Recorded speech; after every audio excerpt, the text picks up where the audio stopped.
All right, good morning, guys.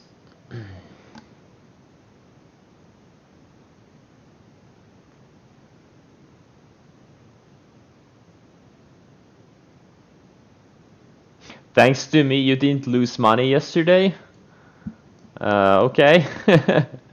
Sounds good, I guess. You're welcome.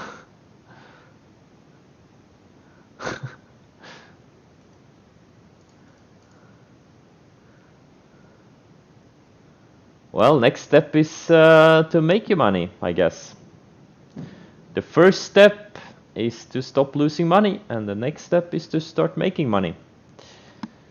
That's how it goes.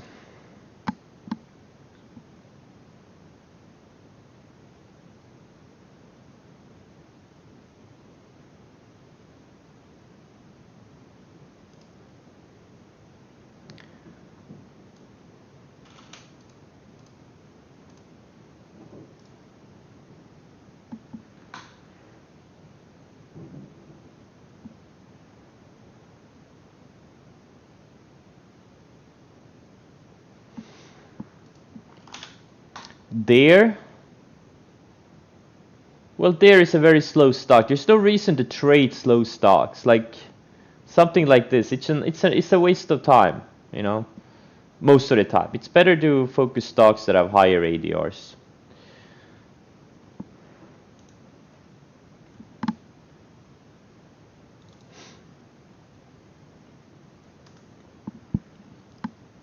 Yeah, GRWG. Yeah, it kind of, yeah, it's kind of strong.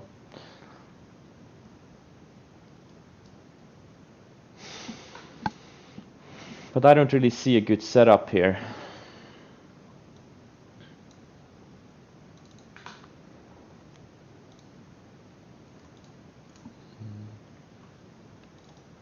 It needs to get tighter.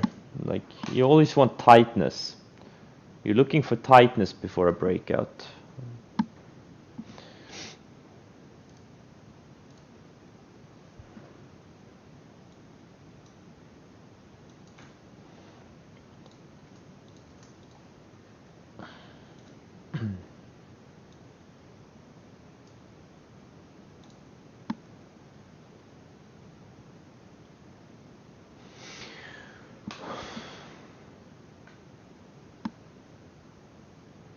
Who cares what Apple does? Focus on setups. Livongo has a very, very good setup. It's tight, building higher lows, surfing the 50-day. It's one of the strongest winners this year. It breaks out. It's going to be a really good setup. Now, it can obviously fail too. But, it doesn't matter what this or that are doing. Just focus on the setups.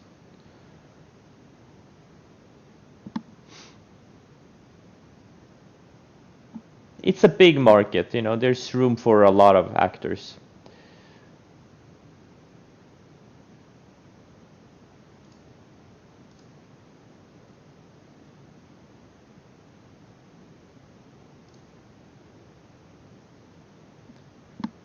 In my opinion. But again, my opinion is shit. That's why I follow price action. And right now, Livongo has very good price action.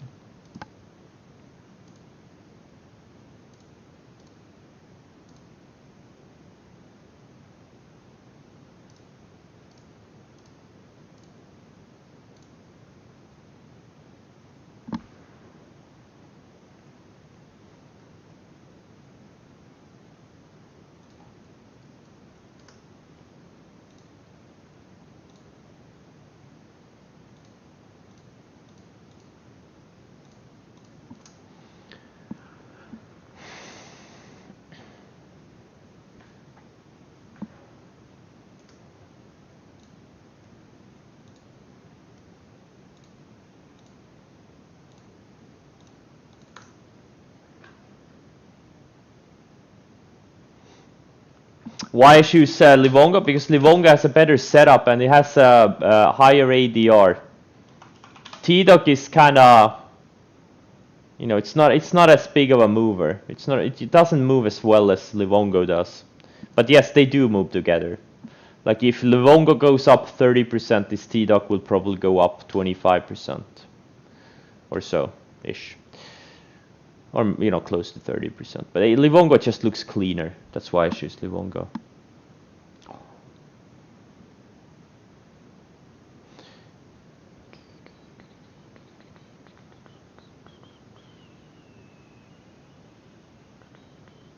Well, you can do it. Yeah, you're right. The 10 days below the 20 day, but it bounced off the 50 day. The 20 and 50 day are still rising, and yeah,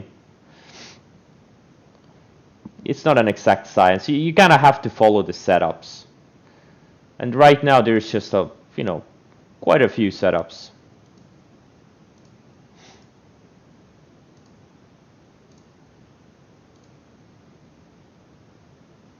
It's when you stop getting good setups, that's when you should get worried. Or if there are only a very, very few setups. But there's been quite a few setups over the past 2 sessions, and there's still a bunch setting up.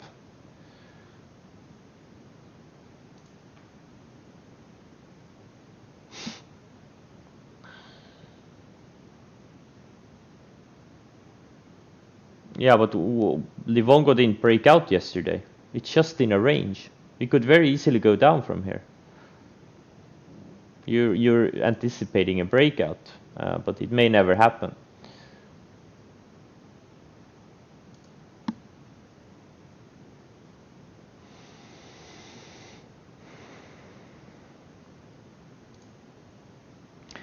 Go. Yeah, it had a little bit of a breakout yesterday.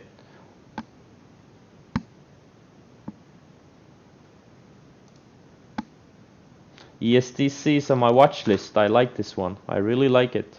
Looks really, really good. A bit thin, but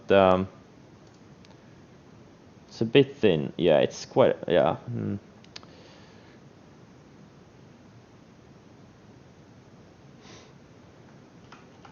Got shooked on. How do you get shooked? What do you mean you got shooked on it?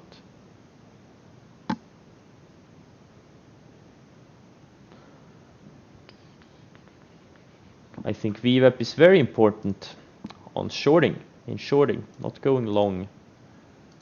Not on swing trading longs, though.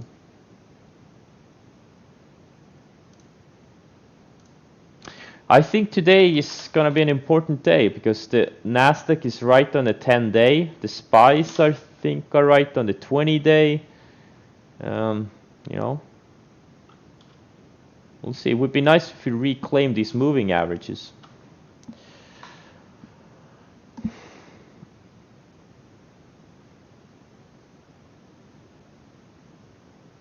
I promise, David, I'm not gonna say anything important. I'm not gonna say anything until you come back. I promise. Zoom. Nah, I don't really see a setup here.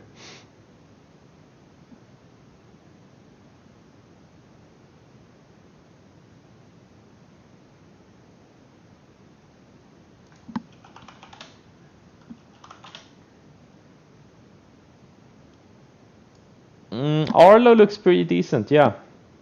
It's flagging nicely, building higher lows, has a range here. Yeah, it looks good. If it breaks out, it would be a good setup. GRWG we already went through. No, there's no setup there. OTRK. Yeah, if it goes sideways a bit more. It had a loose candle yesterday. You want tightness before breakout. Kirk. Maybe if it goes sideways a bit more. Nvidia, there's no setup here yet. It needs to go sideways a bit more.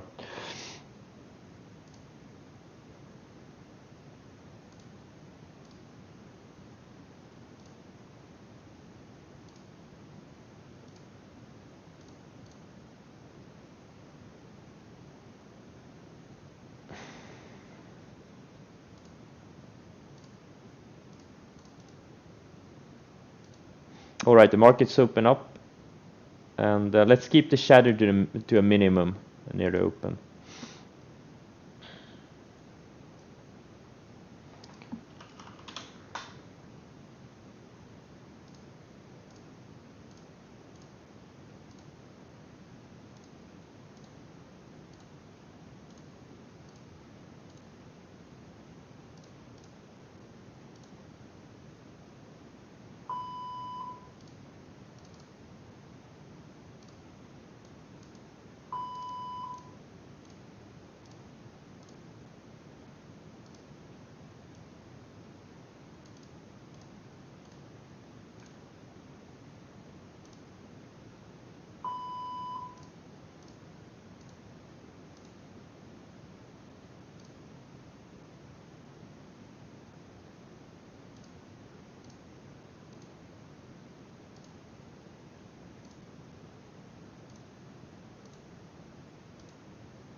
Roku having a nice follow through from yesterday.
Got stopped out of my save.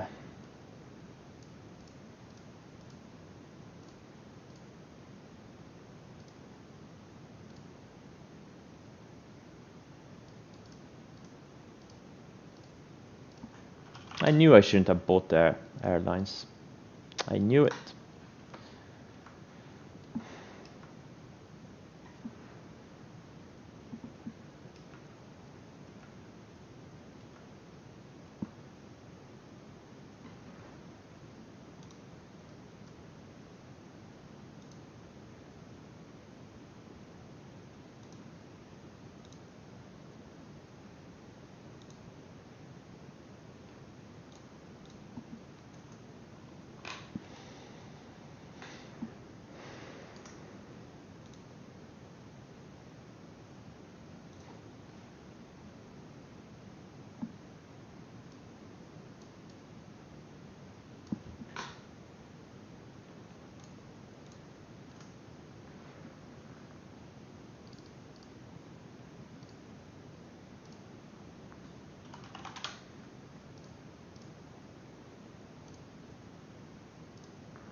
Wow, Twitter is strong. Holy shit, this thing is strong. Slower stock, but it's not slow today.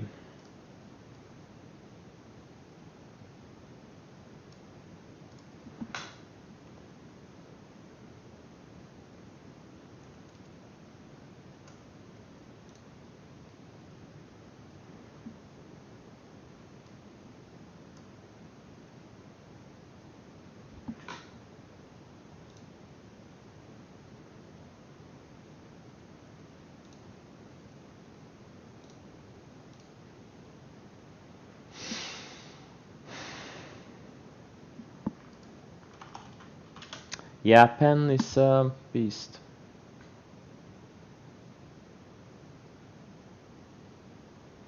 Yes, I did mention apps about 35 times yesterday.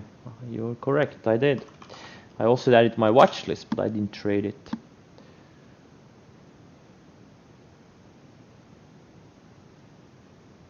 Guys, it's just the stuff. Guys, don't look for news for every random move. Okay, this thing broke out 2 days ago. It's just following through. Okay, this is how stocks move. Okay, there doesn't have to be news at every point. You can pretty much ignore the news most of the time. It was a good setup. Okay, and now it's following through. That's what a good setup does. News or no news.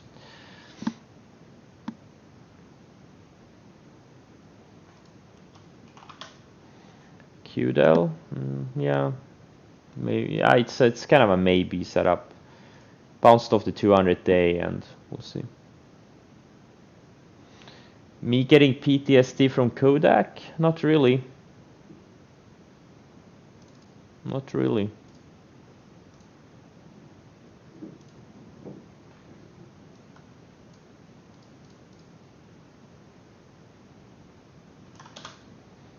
MU, where's the setup on MU?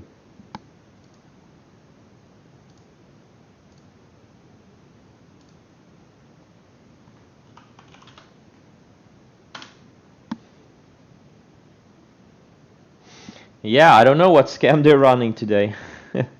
I haven't looked for news on Kodak. I guess they had a PR or something.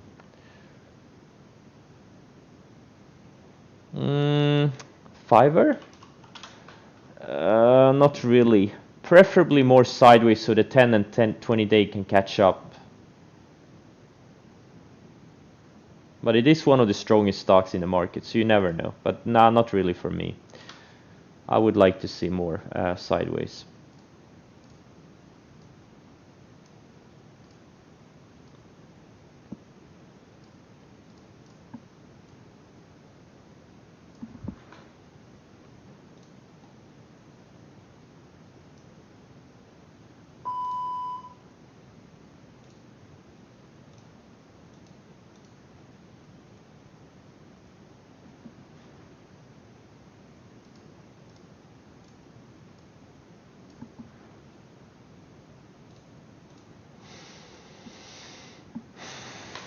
IIPR, it had a breakout yesterday.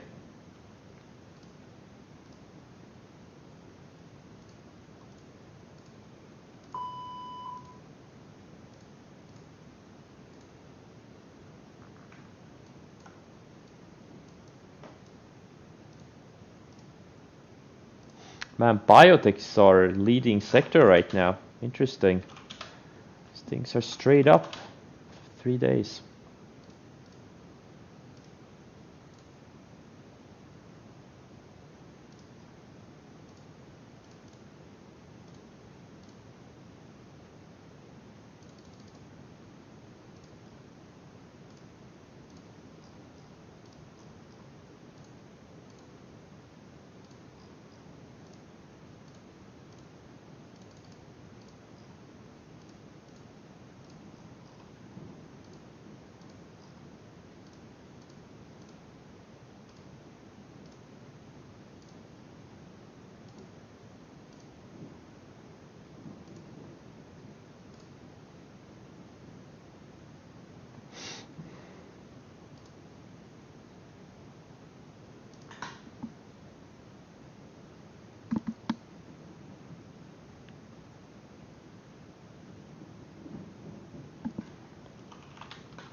Alright, Q's Nasdaq 100 is getting rejected of the 10 day for now.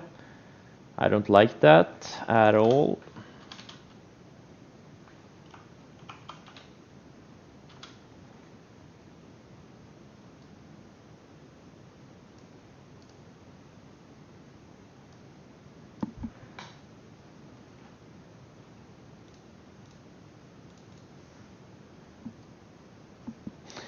UAL,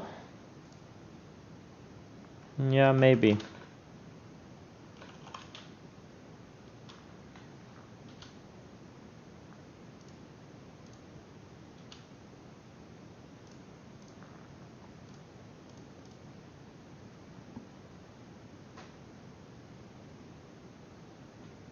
The exclamation mark has to be in front of YouTube.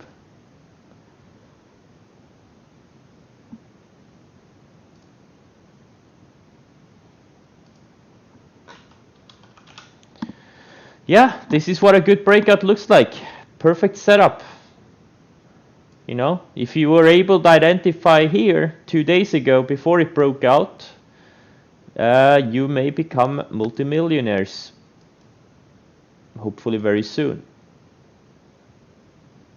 This is what a good breakout looks like. This is how it's supposed to work. This is how it's a good breakout is supposed to work. It should go straight up.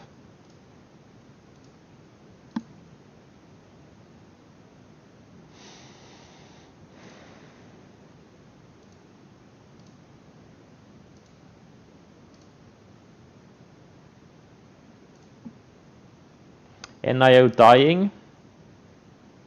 Just pull back to the 60-minute moving averages.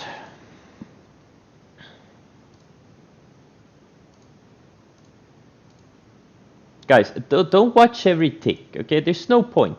The entry was 2 days ago, okay? If you got the entry opening range highs, right? Just let it work. You scale out some after 3 to 5 days. Just, you know, stocks don't go straight up. Sometimes they do, but most of them don't, you know? They pull back a little bit, build higher lows, and then they launch again, you know? There's no need to look at them once you're in. Just put your stops and, you know, do something else with your life. There's no need to look at them once you're in. Or at least not look closely.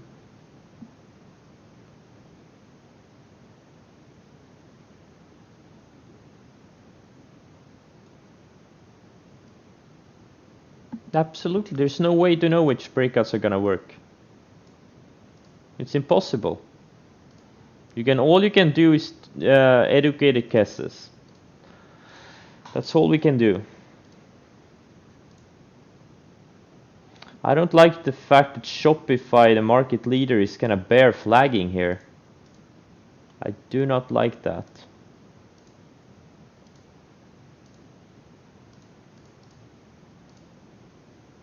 And Meili also. These are all potential bull flags, so they could also be bear flags. And Etsy was one that showed weakness yesterday. This is also another one. So yeah, it's a tricky environment. You have some good setups, and there's also, you know, signs for caution. So it's not really super aggressive type of a market.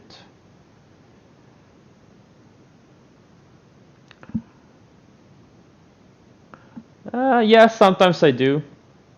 For example, yesterday I sold some Beely and Plug before the close, since they closed kind of weak. So I sized down on them. You know, you really want them to close strong on day one. So I sized down a little bit, just to be cautious. So yeah, I do sometimes sell before my stop.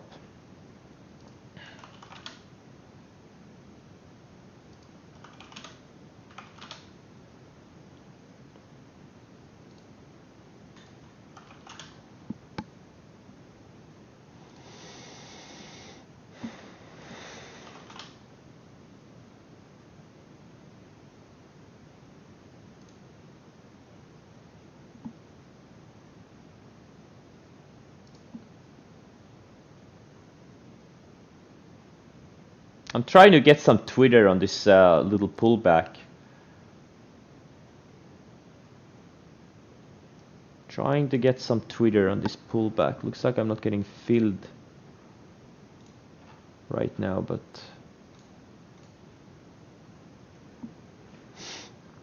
I got filled some.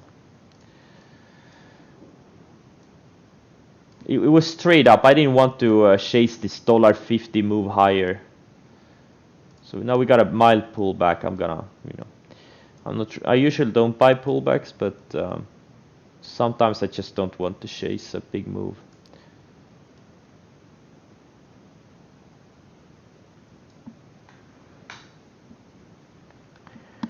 Are you in ESTC? What should I even answer to that?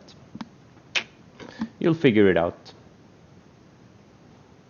A good starting point is typing exclamation mark about in the chat window and start from there.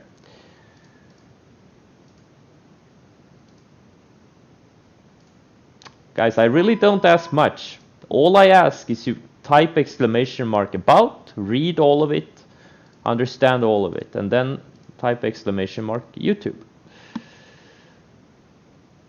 I really don't ask much of you guys. There's a reason. I'm just so tired of, answering the same things over and over again. It wastes not only my time, but it wastes everyone's time. Yeah, now the Nasdaq is getting rejected on the declining 10-day. So question is, will we find some support, or are we gonna have the next leg lower to the rising 100-day? Most of you are Americans, you're lazy. I think everyone's lazy.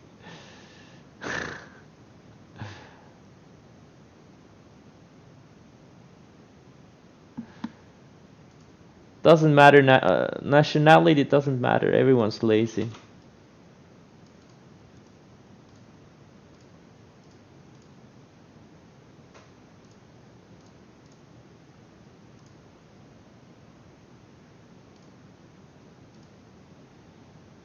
ESTC, great setup, really good setup, right? So, strong momentum stock, bounced the 50-day in this correction, building higher lows, took out the range, and the market is kind of shitty, so it's not really acting well.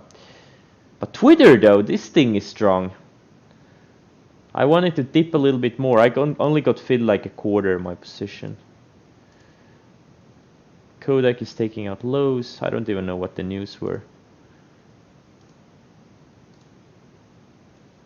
Now I am watching these silver related ETFs. Like silver, like this is a 5-star high tide flag. This is a high tide flag, okay?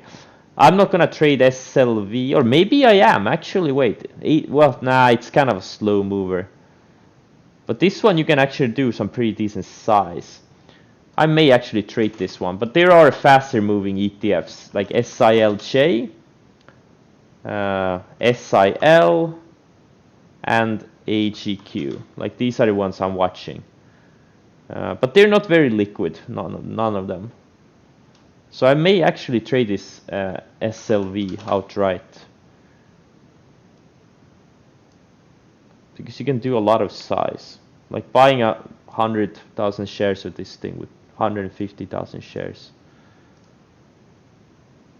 That's pretty nice. DraftKings, what a champion. Oh my god. Straight up.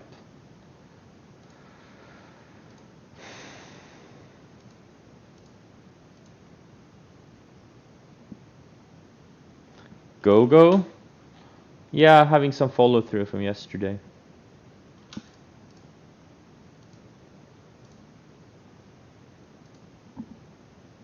I got filled a little bit more Twitter, but still not much. Beelys looks like he wants to stop me out.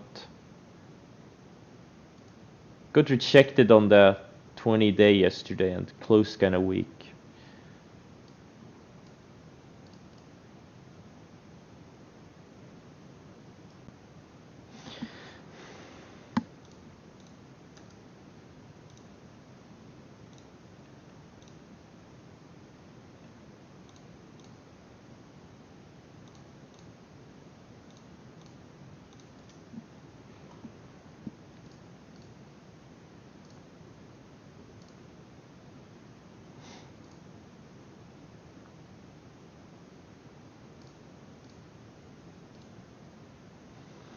HTHT.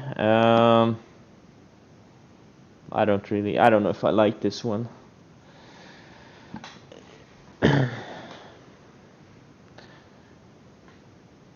It's not really tight.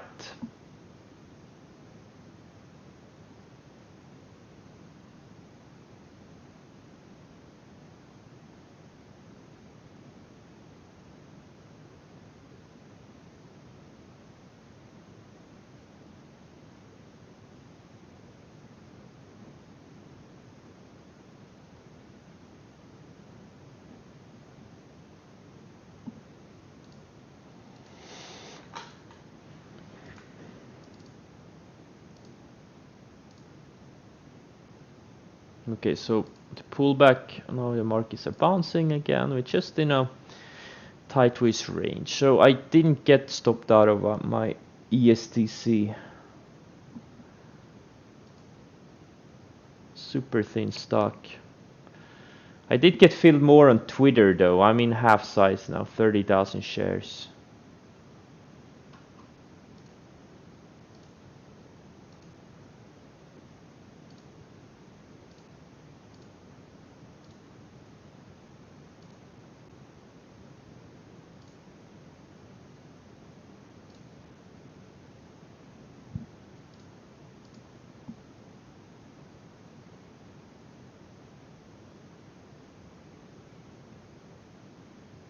If I would place no, no.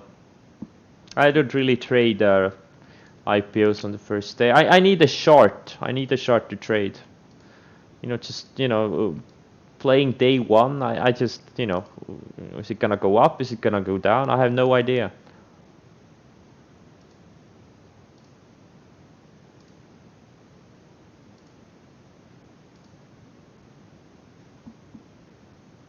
Thoughts on Kodak? Nope. I don't really have any thoughts on Kodak. I really don't. Could go either way. It could close at $5. It could close at $20. That's my thoughts on Kodak. I really don't see anything here personally.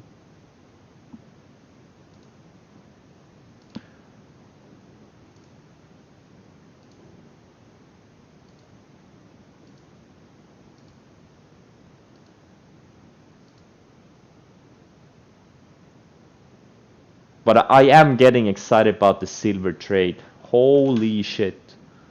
I mean, just look at how tight it's getting. It's just incredible.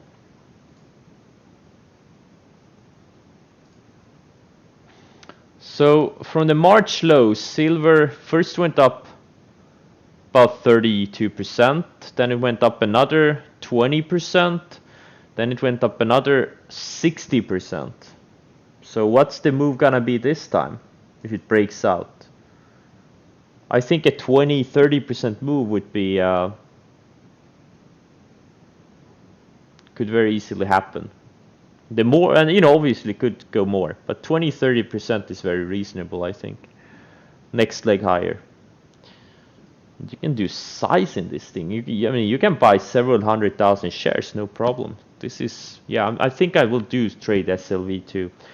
I'll do as much size as I can on AGQ and maybe SIL. Nah, this is too, maybe an SILJ. Yeah, these are so thin. No, this one is definitely too thin. Nah, they're all thin. I'll stick to AGQ and SLV, I think.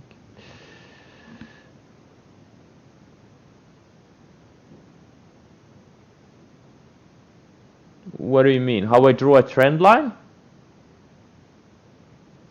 You just draw, you know, click the left mouse button, draw a line, and then you double click the spacebar. I use trend lines to set alerts most of the time. Okay, I got filled on rest of my Twitter. I'm in 60,000 shares. Wish me luck.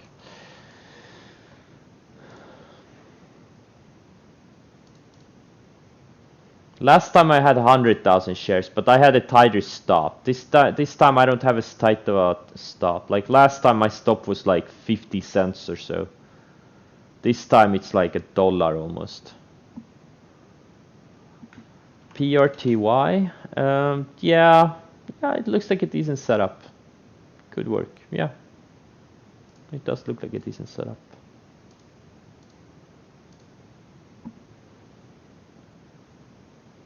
I don't need luck, I have skill, yeah.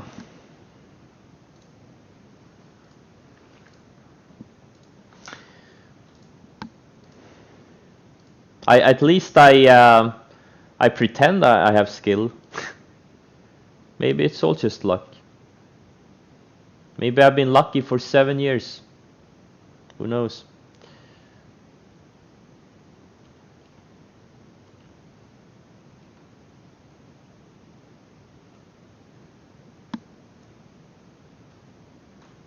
AVTR. There's no setup. There's not much momentum here. Or, I mean, maybe. I don't know. I don't think it's a good setup. I mean, it is a flag, but it just doesn't have that much momentum.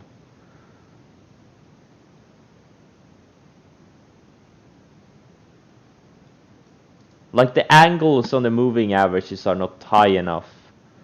You want, like, higher angles. Yes, the stops are always lows of the day. Or at least 95% of the time. Beyond Meat is starting to move. No setup here, but this thing is could be interesting in a couple of weeks if we see a setup.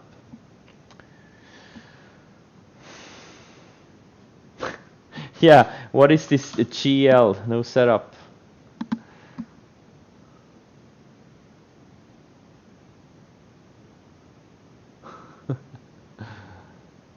Overstock. Okay, yeah.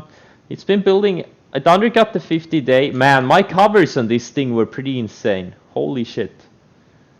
I covered my last shares below the 50-day. I just had to pat myself on the back. But yeah, a few more days would be ideal. Yeah, what can I say? Hey guys, I shorted it here. I covered some on the way down, and I covered my last shares here. You know, what can I say? That was a pretty good trade. Sometimes I, sometimes you nail things. You do enough trades, you can unnail some things sooner or later. But yeah, going back to the overstock setup. Yeah, in a few days it could have a nice long setup.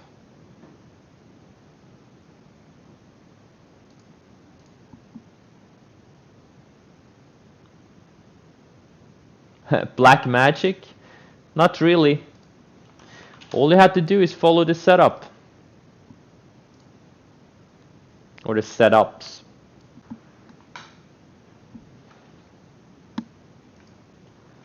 Like, how did I find it? I waited for lower highs, right?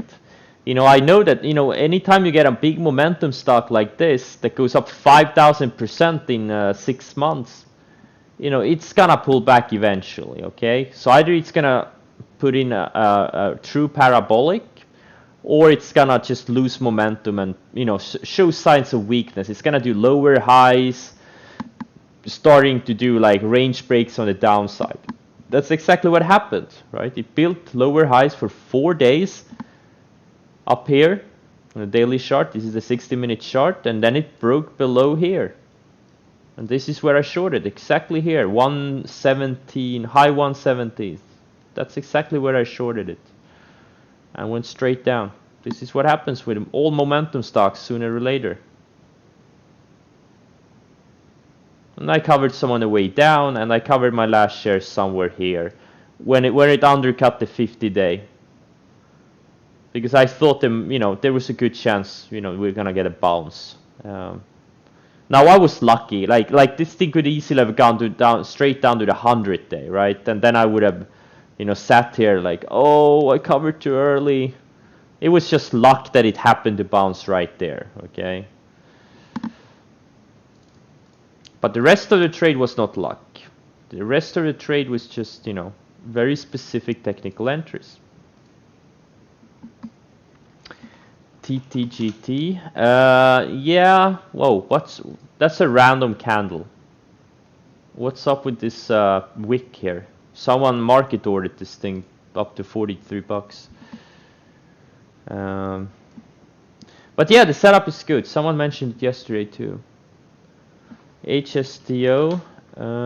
This is just a random stock coming off the lows. Not really the type of setup we're looking for. It's just someone pumping it, or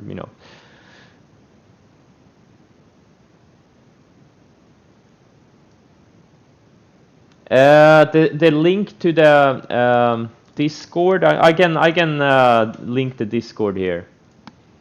Wait 1 second. Why I don't use only market orders, only for stops. Let's see, where is my my cozy trading corner.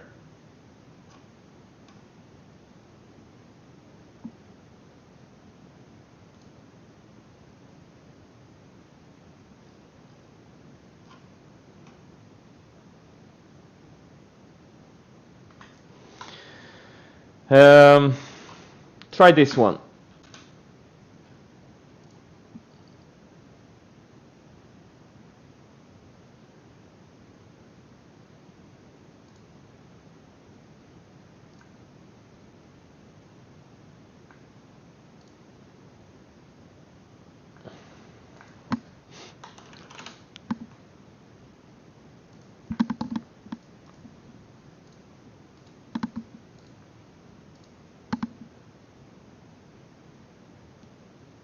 The Discord link doesn't work. Oh, okay. Yeah, I know what I did wrong. I should have created a. What's it called? Yeah, wait. Oh man, I rarely use Discord. Oh fuck! What did I do now? Log in? I was just logged in. Did I get logged out? No. Okay, here. Let's see here.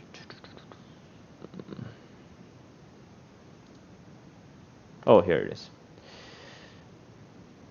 Okay, now you're gonna get the.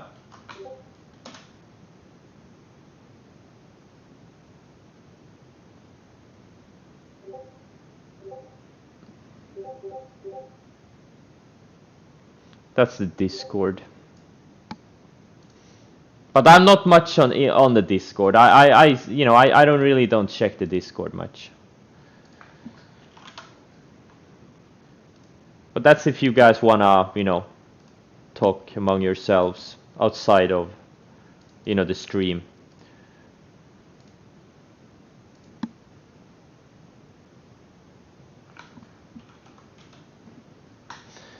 UAL, yeah.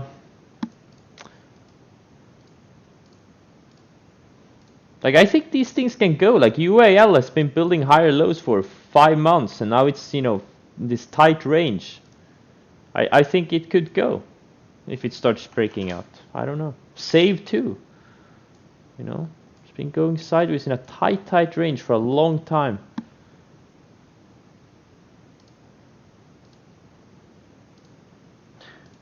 But they need to prove. They need to prove themselves. Oh man, LAC, this thing is really starting to move now. Very nice.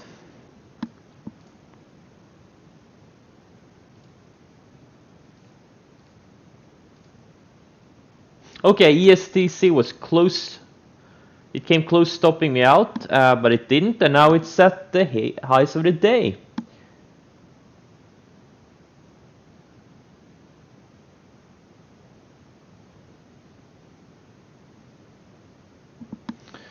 Very nice. Just like Roku yesterday, this thing was like literally 3 or 4 cents away, stopping me out after my entry yesterday.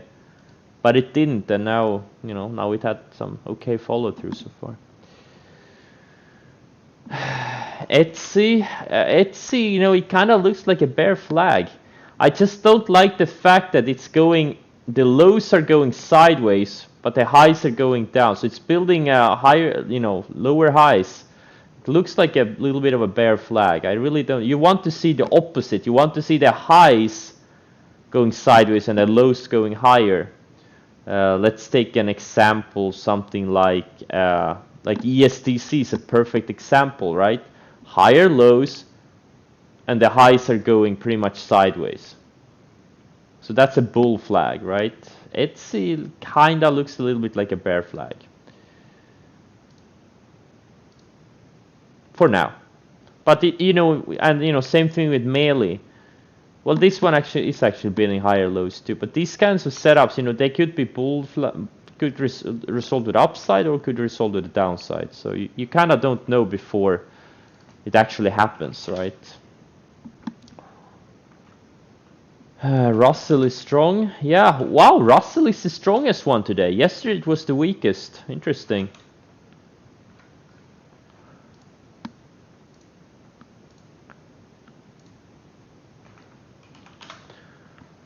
Interesting.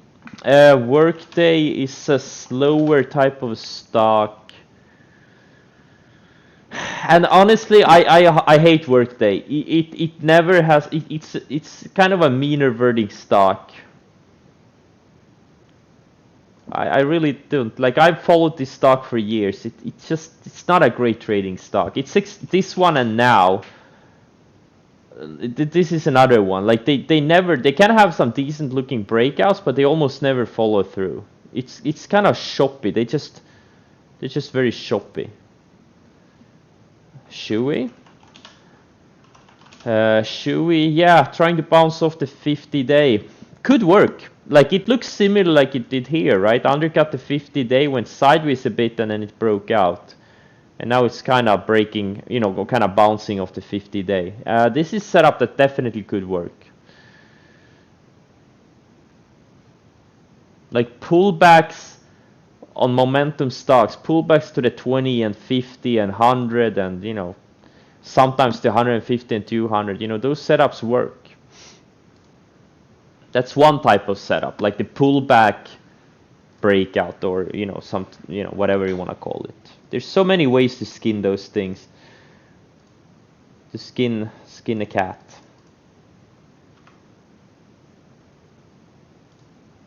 So many ways.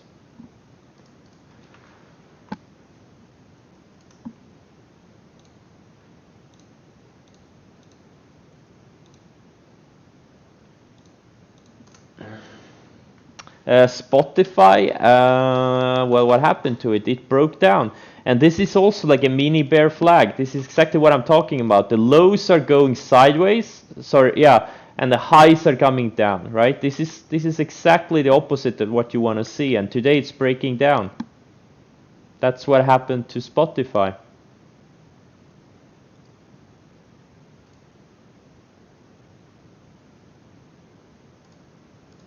Not really great. What's Tencent Music doing? Not much. Nicola? Yeah, it's shopping around.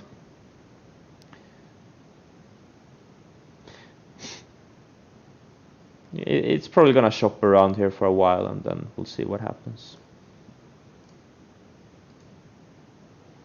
Mist?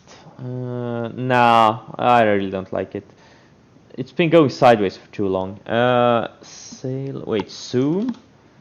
Yeah, Zoom is grinding higher. Zoom is grinding higher.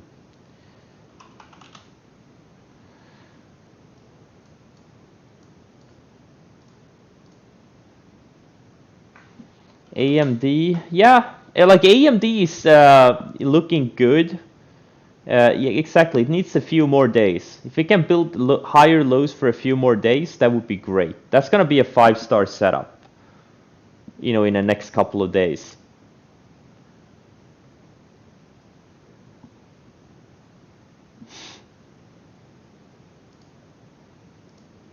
Yeah, well, let's not get ahead of ourselves.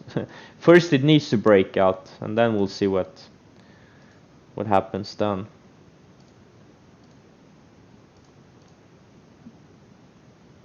Okay, I got stopped out of Beely.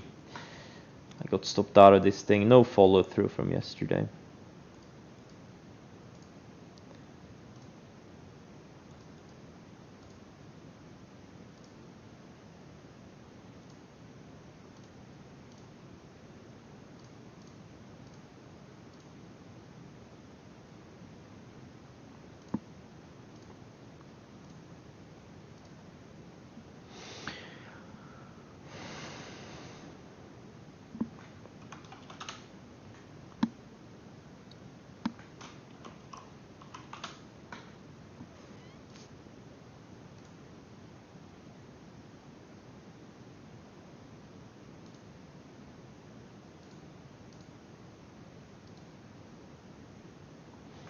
UAVS? Nah, not really. It needs a PR or something. It's kind of a broken stock for now. It's totally lost the momentum and volume. It's just a random stock going sideways for now.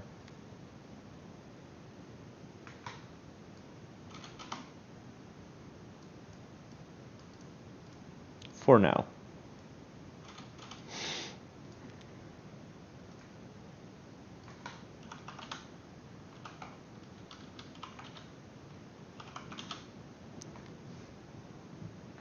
MGM broke out yesterday. Oh, it failed today. Yeah, it sucks. But the key now is to see if it can hold the rising 20-day, if it can build another higher low. Because, if it holds, it could have a new setup in a few days.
Live Nation.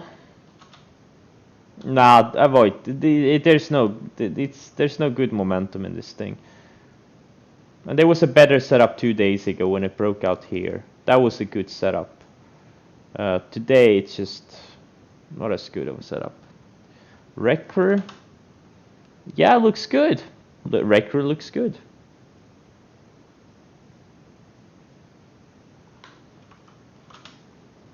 PSNL, I don't see anything here.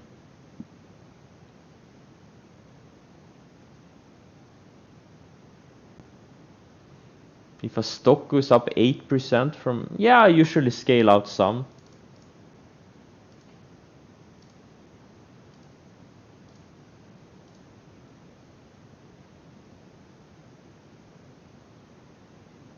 But you guys shouldn't scale out the same way I do. If you watch my swing trading school videos, which all of you should have, you know that you should sell some, a third to half after 3 to 5 days, and then you trail the rest.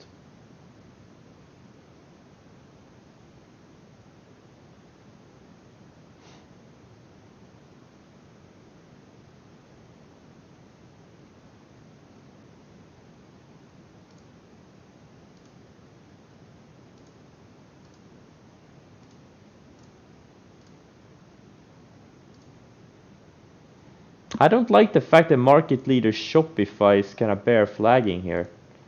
I do not like that at all. It looks very vulnerable.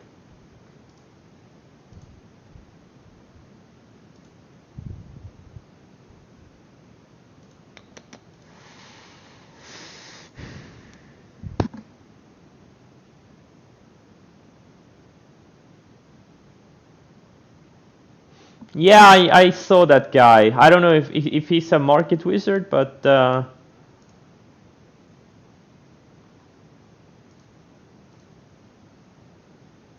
oh, maybe he is. Yeah, unknown market wizards. I guess he's in there.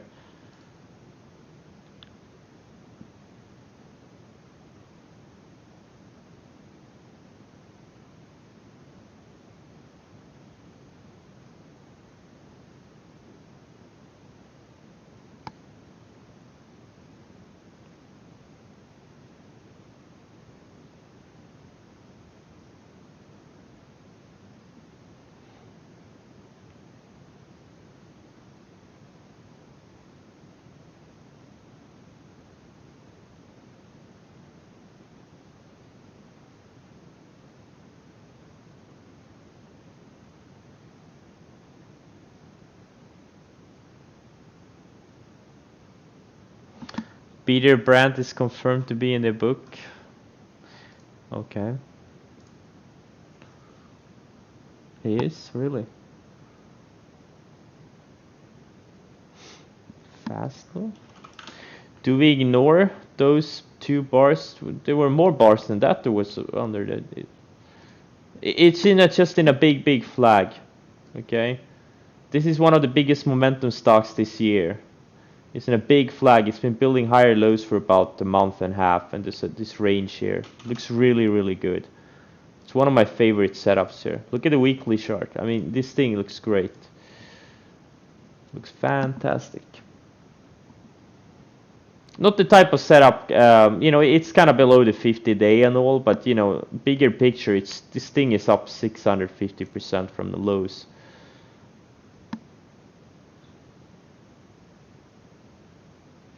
Is Brandy loving the unknown market wizards? I don't know.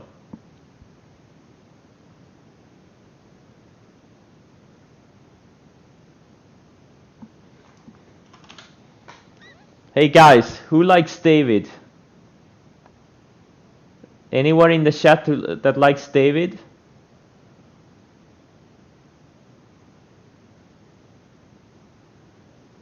No?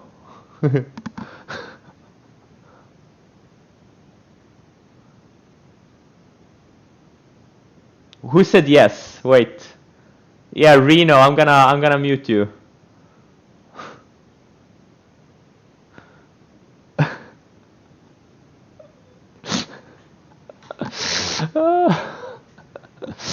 Oh god.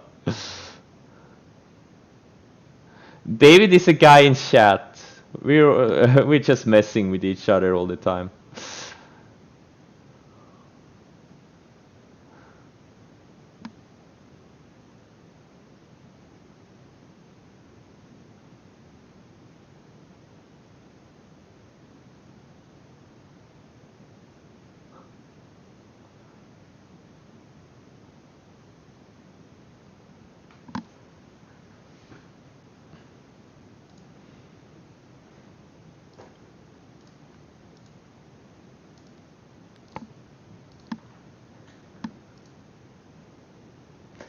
Tesla is really strong. I hope Tesla has a big run up into battery day.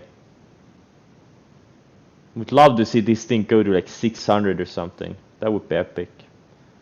And then maybe get a sell the news or something. But I'm also actively looking for long setups on the 60-minute chart.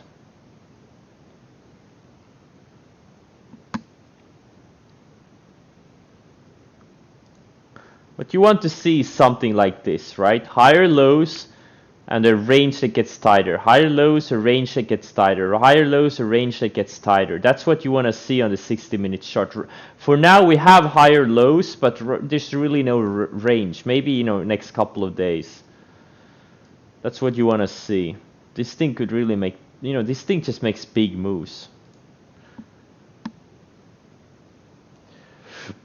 Sell the news is usually, like buy the rumor, sell the news is when a stock has a big run up into an event and then it sells off after or during the event. Even if the news is good, you know, it sells off.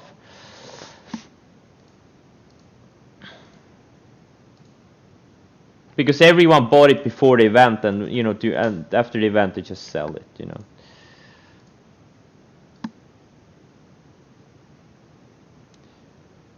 Tesla earnings. I don't remember when that was. When was the Tesla earnings? Which day? Damn! All my notes are messed up after the split. It's super annoying.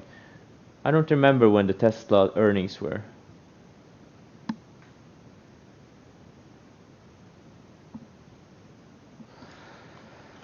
INO. What? You know what? INO could be a short setup soon. It's up 3 days in a row. Tomorrow it's gonna be day 4 and it's running up into the declining 50-day. I'm gonna watch. Oh, it's not that liquid though. I may trade it tomorrow, smaller size, just for fun. 722 Tesla earnings. Let's see. 22. Here. Oh, this day here. Yeah, kinda. Yeah, exactly.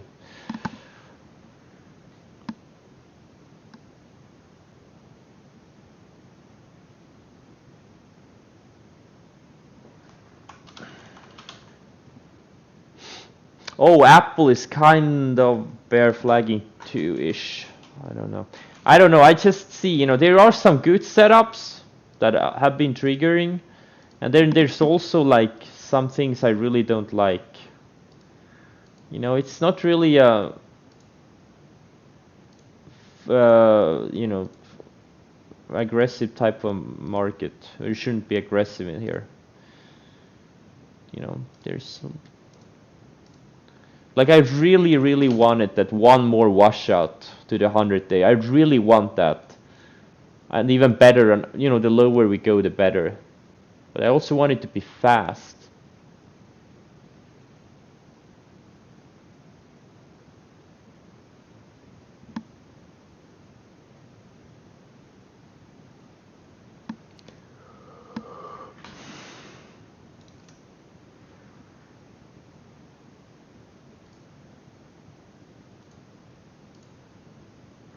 NTNX, it's too weak. It's not a market leader.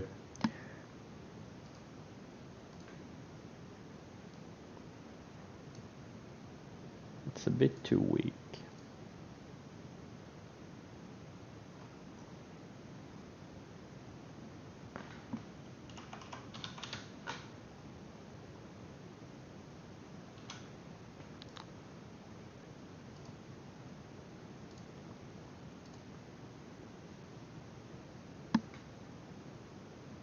Toll. Yeah, maybe in a few days. I think it would be nice if it tightens up a bit. It had a good setup like here.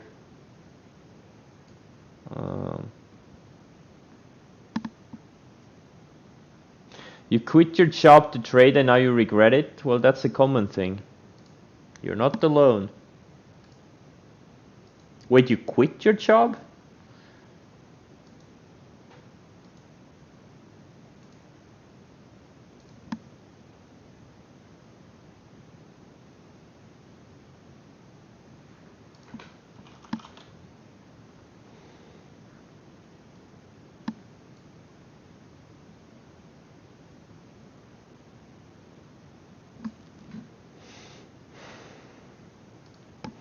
You are not alone.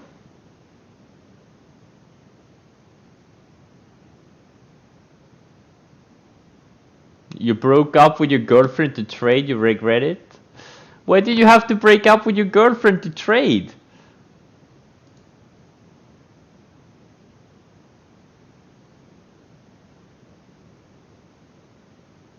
She was low momentum. She had low ADR. She wasn't a momentum leader.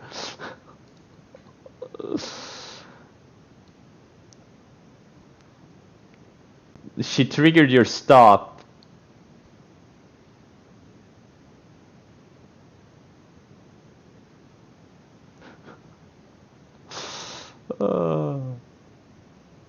SPWR.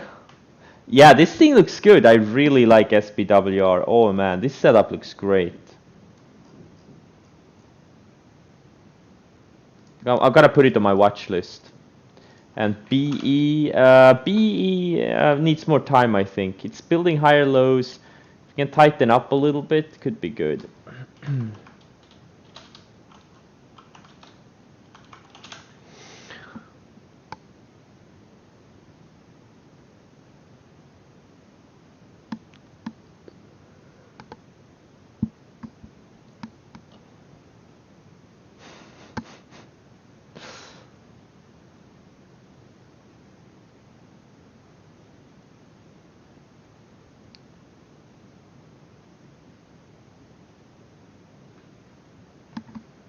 AVTR IPO breakout? I wouldn't say this an IPO breakout. This thing has been trading for 2 years almost.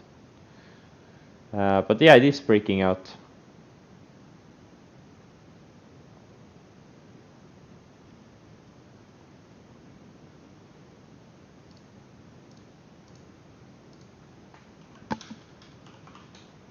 Net.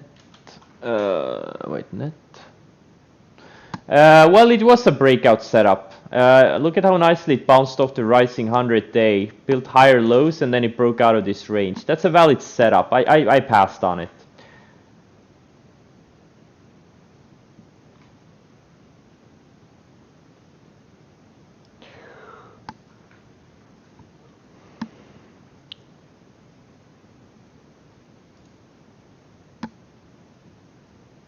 Yeah, Twitter is fading a little bit. Doesn't really mean anything. You know, it could pull back to 39.30 and then go straight up to 40.50. You know, once you're in, you know, just best thing to do is just not really watch them too closely. They either work or they don't. You know, the market doesn't give a shit. You know, us overthinking the trades. It really doesn't care if we are looking at the stocks or not. But there are, you know, things are really getting slow now. Most things look fine, I guess. Except I got stopped out of Beely and Save, but the other, well, now Save is kind of higher. Okay.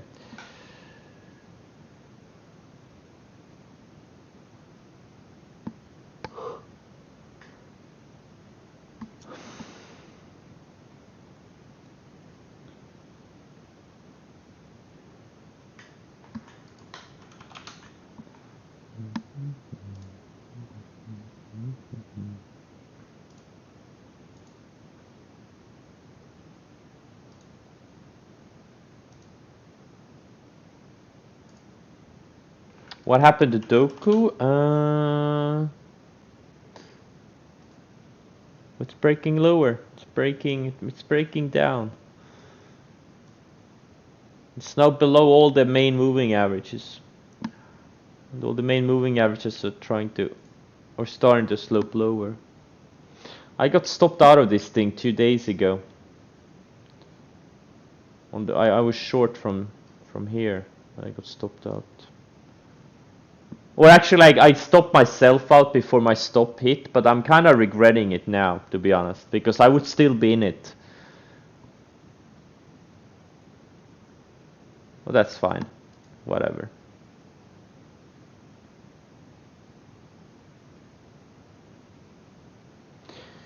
How much? Well,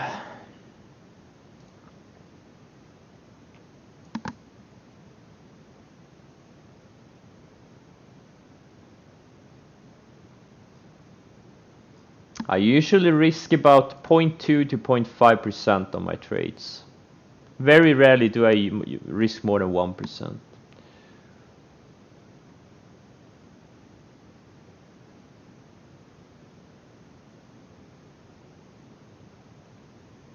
My positions are rarely more than 15-20% of my entire account.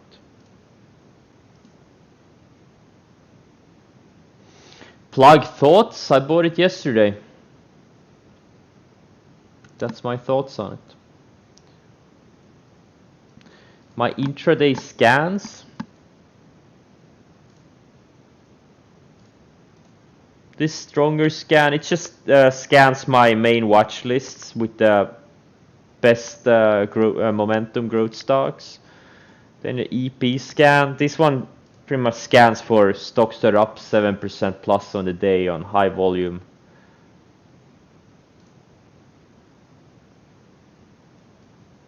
The momentum watch list scan, this is another scan that just scans one of my watch lists. This is a scan for liquid ADRs, like foreign stocks, liquid foreign stocks. ETF scan just scans for liquid ETFs, and this is another scan. I scan like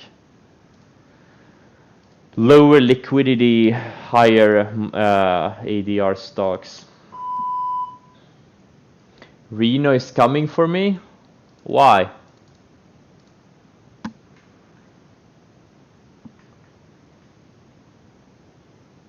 Why is he coming for me?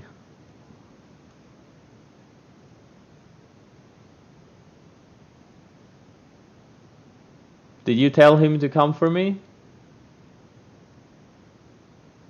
The fangs are near the lows. Yeah, Netflix got rejected at the 50 and the 10. Apple doesn't look that great. Amazon, oh, I don't like this. They kinda bear flagging, all of them. I think we're gonna take another leg down in the markets. I think so. I don't know. It's hard. You know, it's for now most of my longs are holding up really well. But yeah, that could change. I just don't like how some of the market leaders are acting.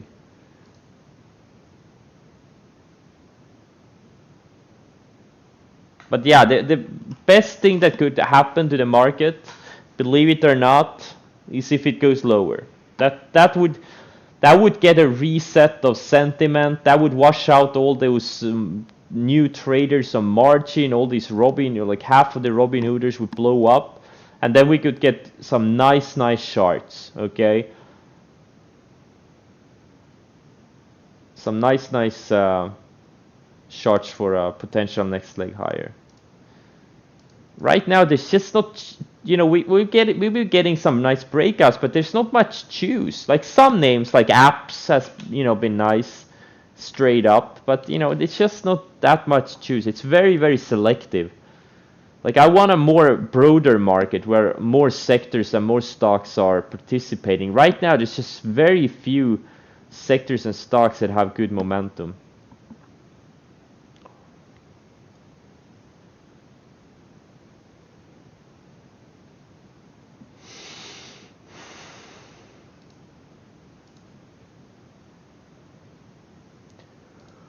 But we'll see. But yeah, Twitter is straight down from my entry.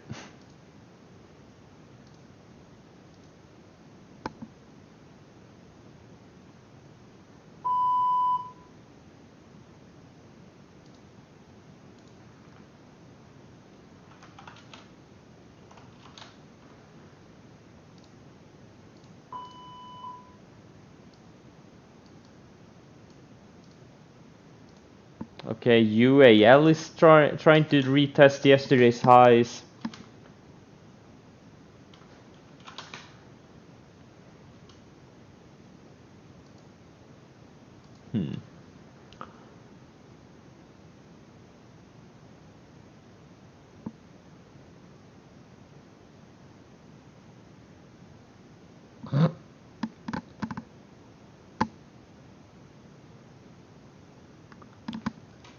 MGM.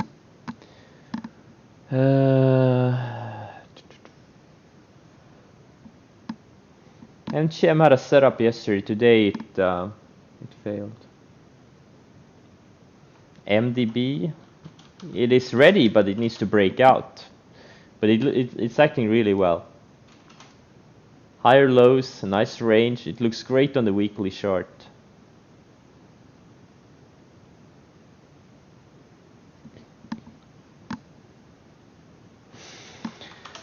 Apple, yeah, maybe it is a short. Slim pickings, really slim pickings here. Let's go through some back watch lists. 17th of August. Let's see what happened 17th of August. Oh, that's the day NIO broke out. Undercut the 20-day, put in a narrow range candle, and then it had a breakout day here. I wish I'd bought it. I didn't. Square had a nice breakout candle. It did have some follow through. TSM had a failed candle. This one is, I don't know why this one is here. JD, that's when I bought it. JD looks amazing. Fortunately, I got stopped out of it, but it's kind of going sideways, so we may get a setup soon again. This is what a breakout should look like, okay? This is what a good breakout looks like of a good setup. That's how they should act, straight up. That's what a good breakout does. Go straight up. Beely, this one I bought, had nice follow through. KGC had a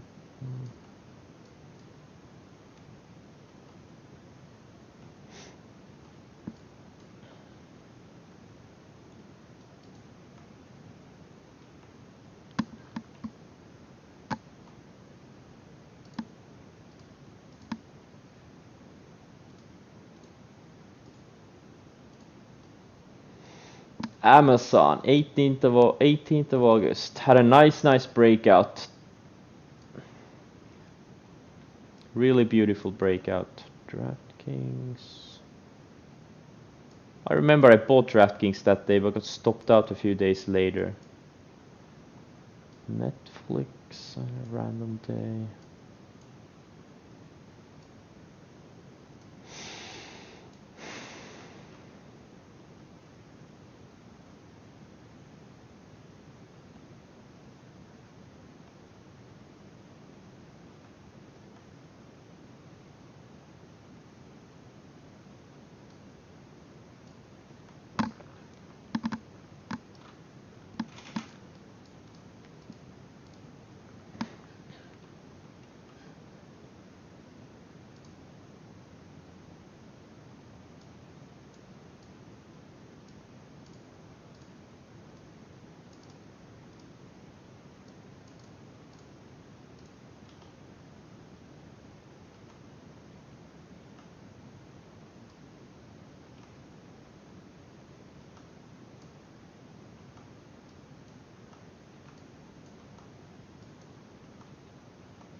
My back watch lists are just, notable breakouts and notable movers for every day, and I track them for a month, and then I usually go through them after a month or so and see how they did. That's how you build confidence in setups, okay? You track them and see what works, what doesn't work, and you can always keep track of what's working, what setups are working.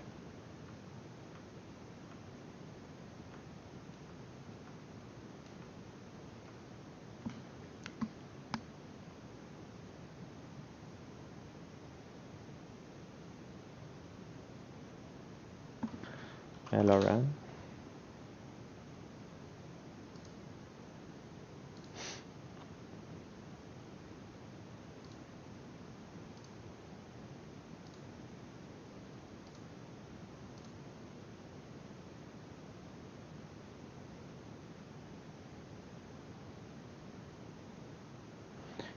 Peloton, is it starting to get tighter? It kind of is. This is one of the biggest market leaders right now. One of the top market leaders.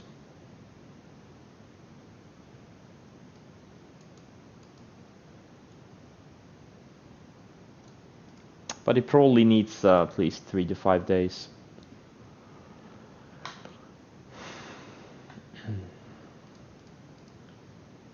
Okay, so TQQs are near yesterday's lows.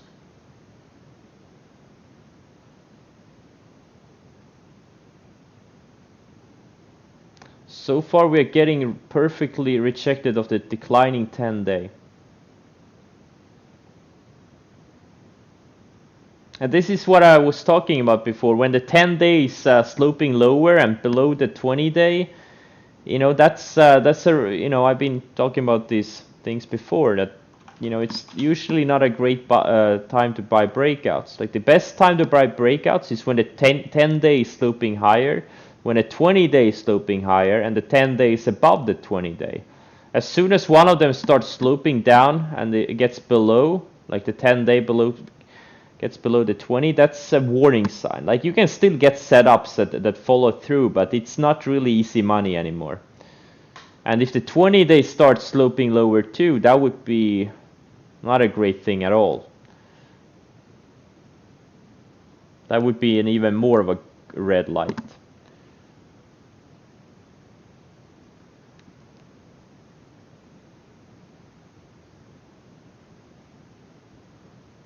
Why did NIO not stop me out? I don't know. Ask the Chinese. Why shouldn't have stopped me out? Why should it have stopped me out? It's nowhere near my stop. My account size is very, very big. You can start by typing exclamation mark about in the chat. Thanks.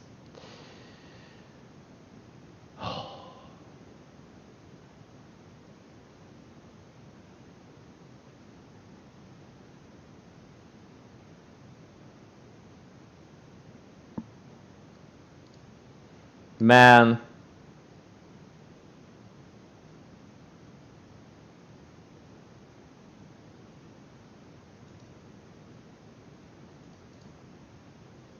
Exactly. Size doesn't matter. It's how you use it. That's true. It really is true in trading. Doesn't matter if you have $1,000 account. If you're good, you're gonna turn it into 10 million.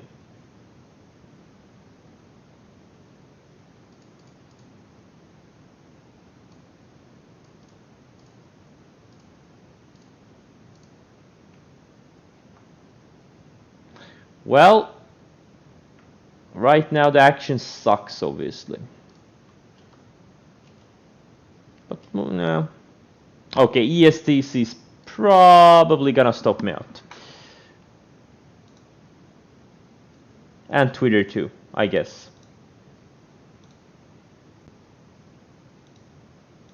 That's exactly what I was afraid of. That we were gonna get rejected. But you know, they're still young. A lot of things could happen. I don't know.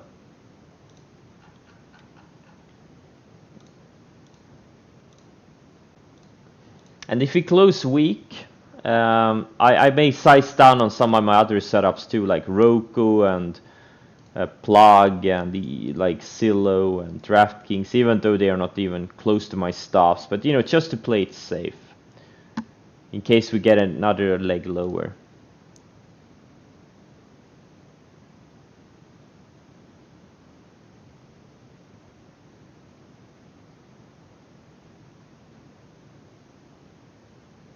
PS60 strategy? I never used the PS60 strategy.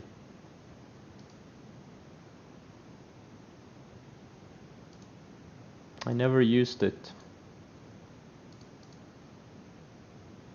The funny thing is, I started using the 60-minute chart after I unsubscribed from Accessa Trader.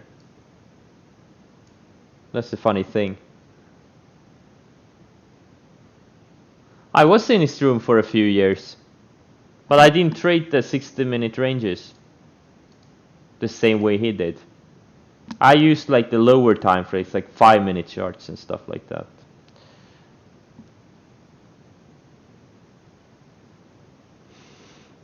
Forex, you know, if you can introduce me to one rich Forex trader, that would be great. I've never even heard of a rich Forex trader. Like some retail guy who got rich in Forex. It's all just a scam. Forex is too hard. You have no edge. In stocks, you can have a big edge. Yeah, in the 60s and 70s.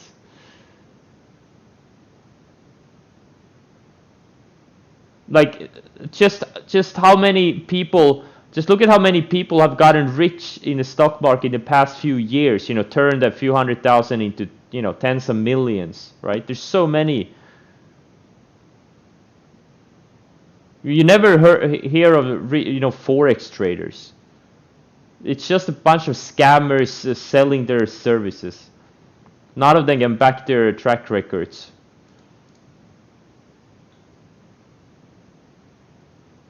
Exactly.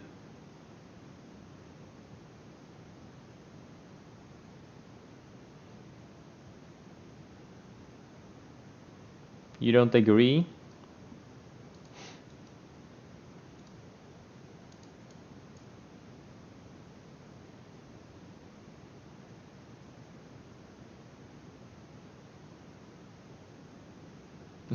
You made 600k on Forex in your paper account? Congrats. That's a great job.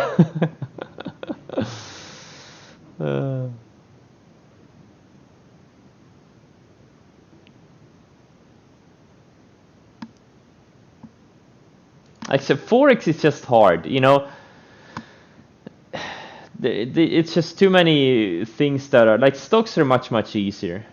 You have a catalyst, you have these like classic compounders, you have all these, you know, hype, and you have earnings. There's so many ways where you can, you know, develop an edge in stocks. Like Forex, it's just too hard, man. Like a retail investor, like, you know, show me 5 retail investors who in the past 20 years have turned, let's say, a few thousand or a few tens of thousands into, say, tens of millions. Like, I know at least a couple of dozen traders that trade stocks that have, you know, made tens of millions in the past couple of decades. Never heard of a single Forex trader.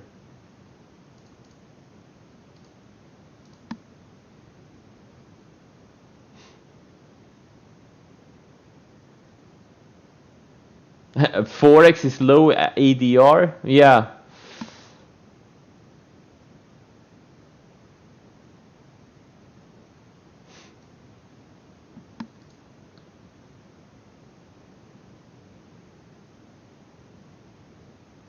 Is this a Forex room, David?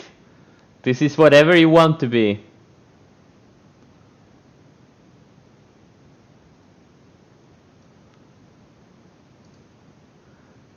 Dr. Walter Peters made millions.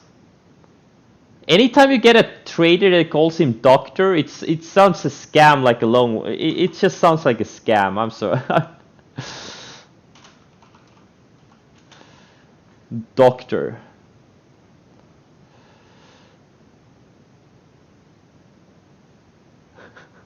Get back to setups? Okay, David. I'm sorry. No more Forex.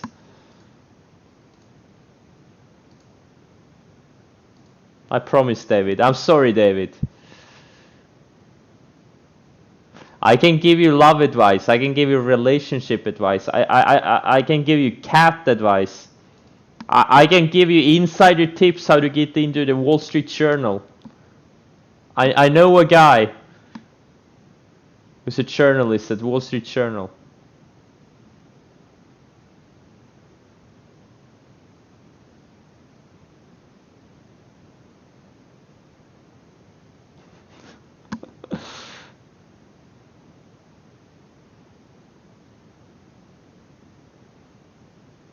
Back to stocks. Okay, let's get back to stocks.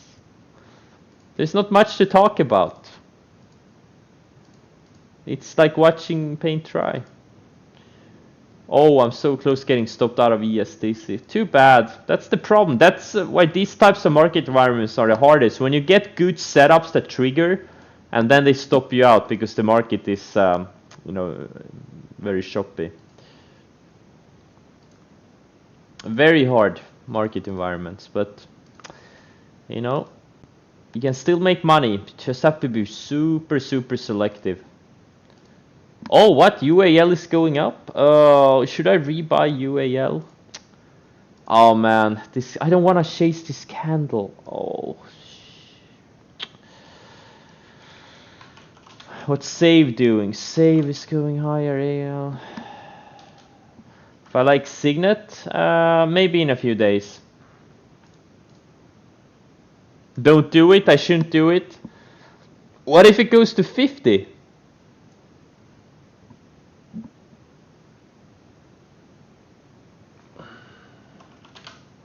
VSTO. Someone mentioned it yesterday. Yeah, it looks pretty decent.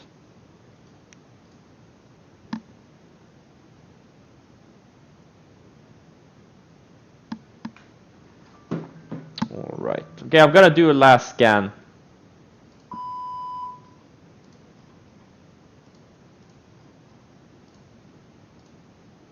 Many of these COVID names are bounced off their moving averages. Like NVAX has bounced like 35% off their rising 100-day.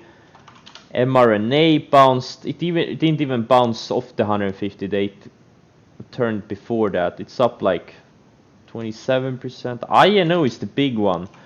INO undercut the 200-day, built higher lows, took out the range, and it's up like 50% since.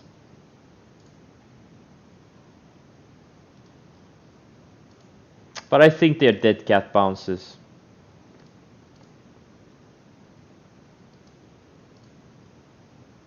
Well, you never know. Second wave is coming. Yeah.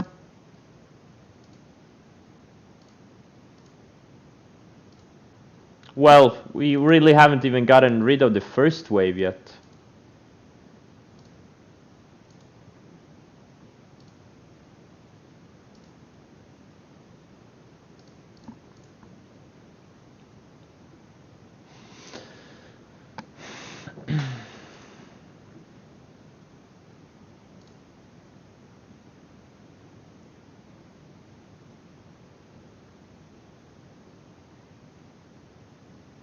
Where are the Autobots? I don't know.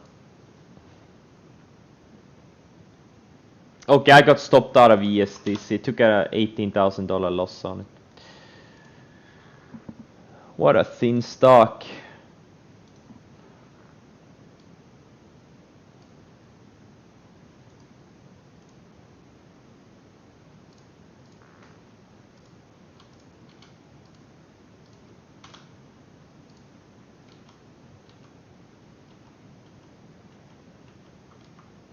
Twitter, come on, bounce. Bounce, Twitter, bounce. But my other longs are looking great. They're all kind of hanging in there. What I tell people, well, I really don't meet a lot of new people because since I don't leave mom's basement very often. But when I do, I usually tell them that I'm in finance, or I just tell them I trade stocks.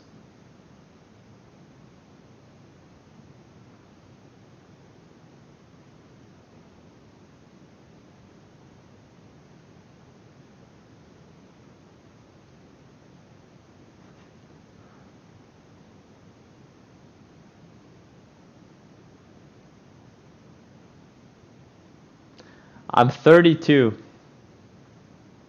What's wrong with living in mom's basement? Me and my imaginary girlfriend, Brandy Love.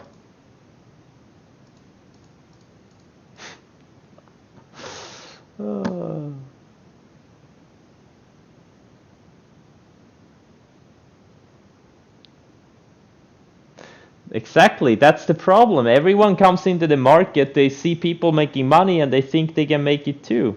But they don't realize the person they saw making money made money because of luck. Because the person was in the right place at the right time. Very, very few people make it trading. Very few. Most people, they just, lose most or all of their money, and then they just give up.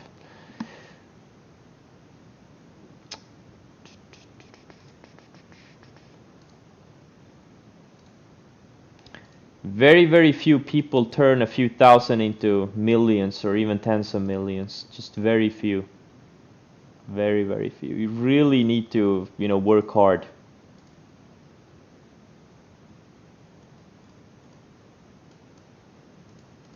And endure drawdowns. That's the thing. People never develop any setups. They just do things randomly based on their shit opinions or based on someone else's shit opinions.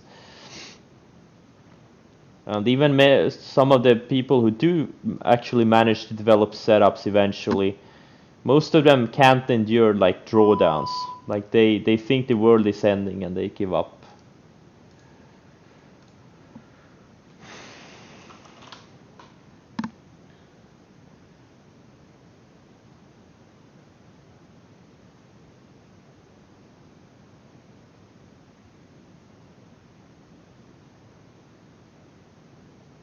What kept me going? I don't know. Determination. determination. I just really wanted to become a profitable trader. And it took a long time. It took me 2 years to stop losing money.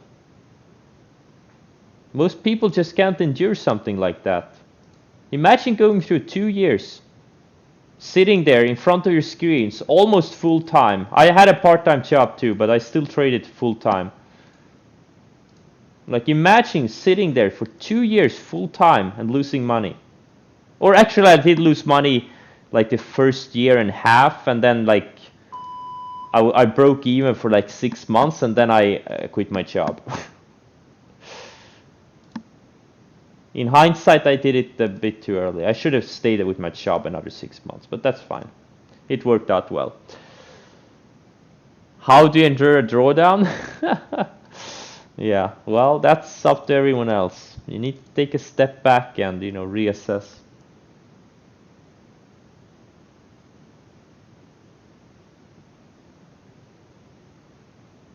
How do you support? Well, again, I had a job. I did work part-time to pay my bills. And also, I also took a couple of loans. I took 2 loans during that time to finance my trading account, to finance my trading habit.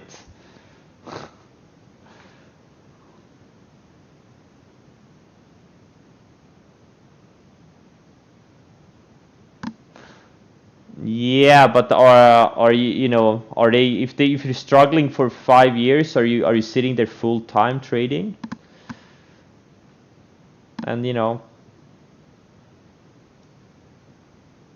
if you haven't really become profitable after 5 years, that's really not a great thing. SPG. Yeah, all these bottom names are going. The airlines are going. What are cruise lines? Even the cruise lines are having a upticking. The bottom names, we're seeing some sector rotation from the momentum stocks to the bottom names. Well, it's different looking at the market and actually trading full time. It's a big difference.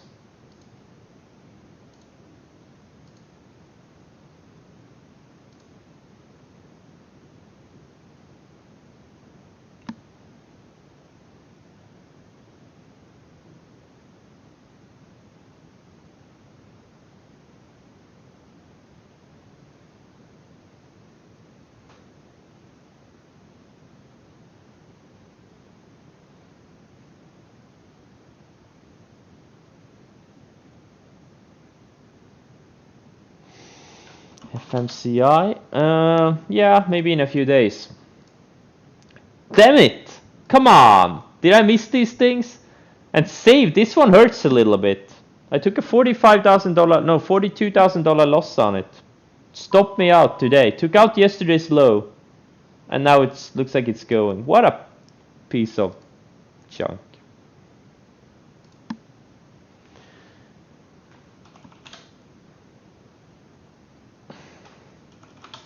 Maybe I'll just buy the laggard AAL. Oh, come on.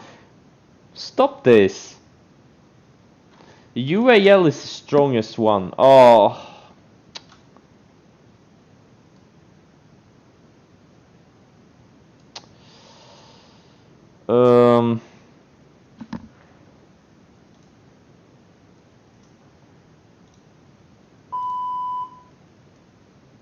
Fuck it, I'll buy back my 80,000 shares and save. Okay, let's go. I bought back the 80,000 shares I got stopped out of. Looks like the sector is going. Whoa.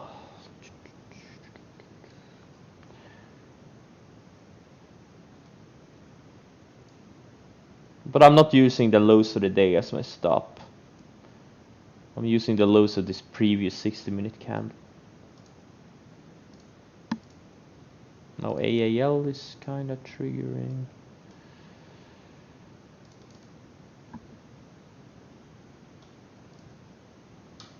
How, well, well, I was single most of that time.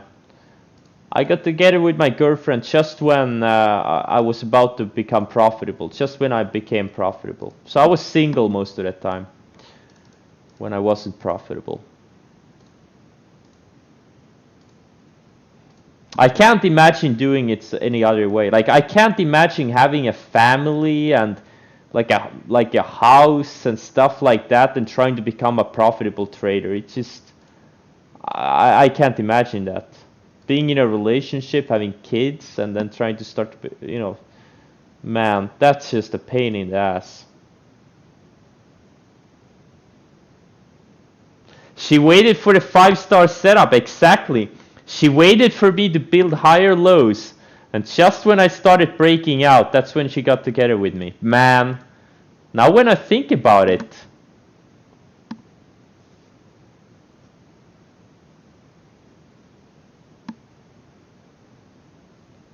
my girlfriend bought the best high tide flag ever.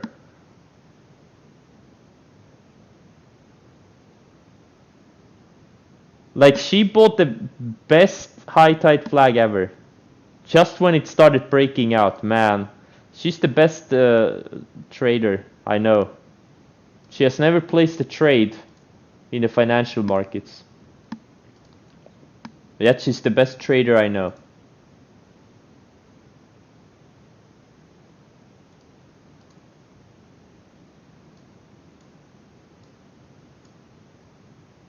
I have a strong candle? Yes.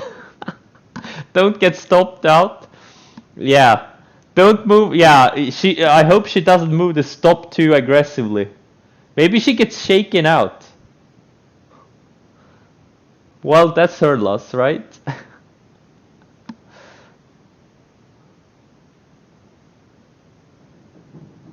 How many monitors or keyboards have you broken? None. I've tried to break a few keyboards, but I usually break my hand instead. But I've never smashed a keyboard due to trading. Only in computer games.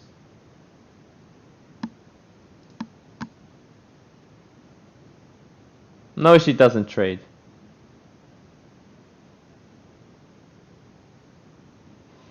Does she live in her mom's basement? Yeah, we both live in our respective mom's basements. We have a platonic relationship.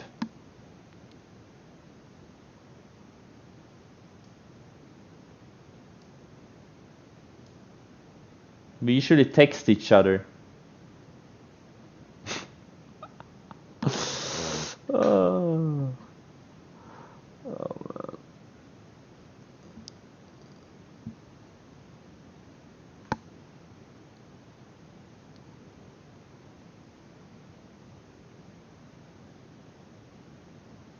What was the change that made me profitable after 24 months? Well, I did more of what worked and less of what didn't work. I finally started get the concept of setups. It took me a few years. That's what made me stop losing money and actually start making money. That's why setups are so important. Like I see the bullshit every day. Someone comes in with an opinion. Like, oh, Apple is gonna disrupt Livongo, or this or that, and it's all just nonsense. Like, great if you're an investor, but in trading none of those things matter. Like, just focus on the setups. If the stock is going up, it's going up, right? Maybe Livongo will get disrupted by Apple in the next couple of years, who knows? But if you have a setup and it's breaking out, you buy it, right? If you have a setup and, if a short setup, you short it. It doesn't matter if it's the world's greatest company. If you get a good setup, you short it, right? But people have so many opinions, and that's, the opinions is what kills people, right? In the markets. Because most opinions are shit. Like, if your opinions were any good, you would be rich already. Think about it. Why aren't you rich, right? It took me too long to realize that. I'm just an idiot. I think you can become a profitable trader once you realize you're just another idiot. You don't know shit. You think you know things, but you really don't.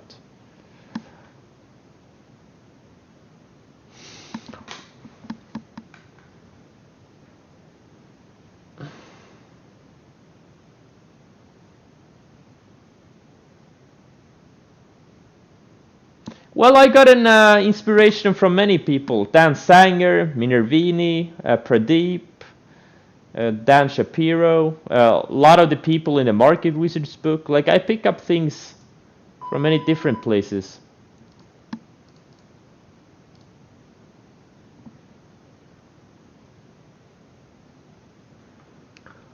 Tim Sykes, yeah, Tim Sykes is where I learned to trade the parabolic setup, what he calls a supernova. That's one of my 3 main setups.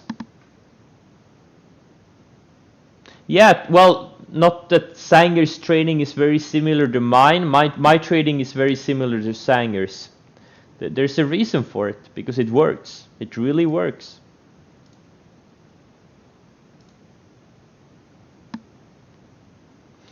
Is Dan Shapiro? Well, ask him.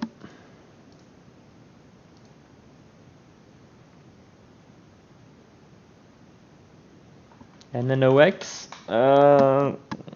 No, maybe next week. Yeah, all the setups I trade, I would still trade them if I had a small account. Like if I had to, like if someone like stole all my money and I had to start again with just a few thousand, I would trade the same setups I trade today. Nothing would change. I would trade exactly the same way. I wouldn't be bothering with day trading. Like in the first few years, I was mainly a day trader, or I was purely a day trader, and then I had a phase where I switched from day trading to swing trading. That was another couple of years, 2-3 years, and now I'm purely a swing and position trader. But I wouldn't even be bothering with day trading. I would just be doing exactly the same things I'm doing now. And then you just compound your money, okay? You make a few 100% per year. If you're really good, you can make more. It also depends on the market also, of course. But even in a kind of a tough market, you should be able to make 50, 100% if you're like a short-term swing trader.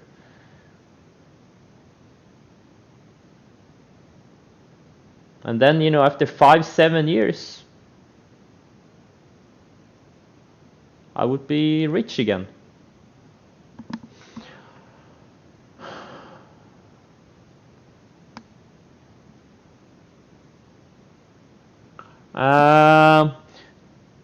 Yeah, it was slightly. I had slightly bigger percentage returns in the first few years because I took more risks. Like I had. Instead of like today, like I risk maybe 0.2 to 0.5% on my account on my most of my trades. I rarely risk more than 1%, but in my earlier days I risked more. I rarely risked less than 0.5%, and I very often risked like 1 and 2%. So like my returns were bigger, yeah, but they were also more volatile. Now I just don't want much volatility. I'm happy to sacrifice some returns for peace of mind.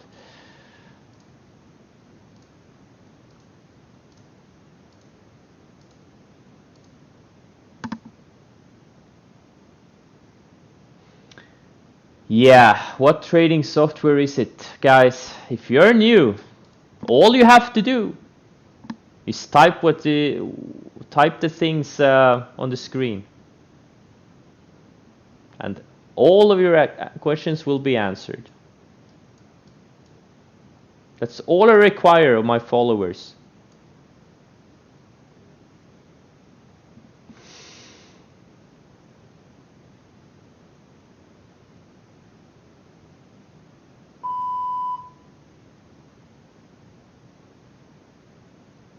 %, yeah, 2% is really the maximum you should ever take, in my opinion. Now sometimes, you get run over. Like I got on Kodak, I dropped like 7 or 8% of my account in that trade. Like like a black swan scenario. Or like from an overnight gap that goes against you. So, you know, shit happens. That's what position sizing is for. That's why I never put more than 15 to 20% of my money in any given stock or ETF. Rarely do I do more. You know, it's all to manage risk. All to manage risk. Your number one priority is to not blow up. That's your number one priority as a trader. Always thinking about how much your downside is. What's your risk?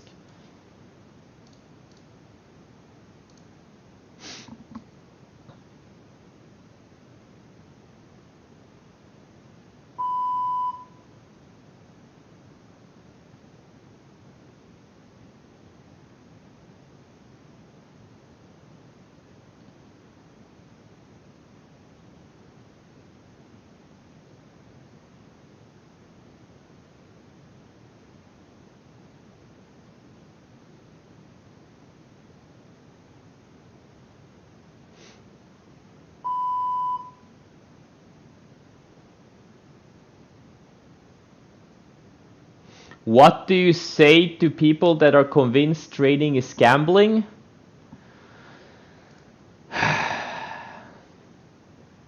Well, that's the same. I say the same thing that I say to people who think they are this round. I say you're out of your mind.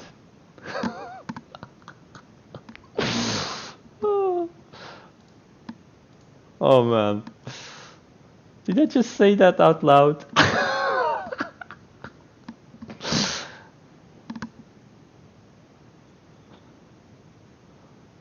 What?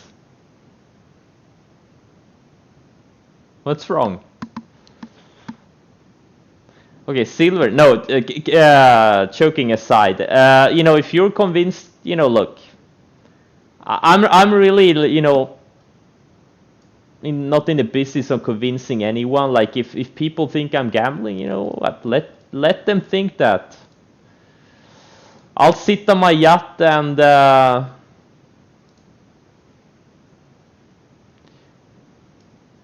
and have fun. I don't know. I don't really give a shit.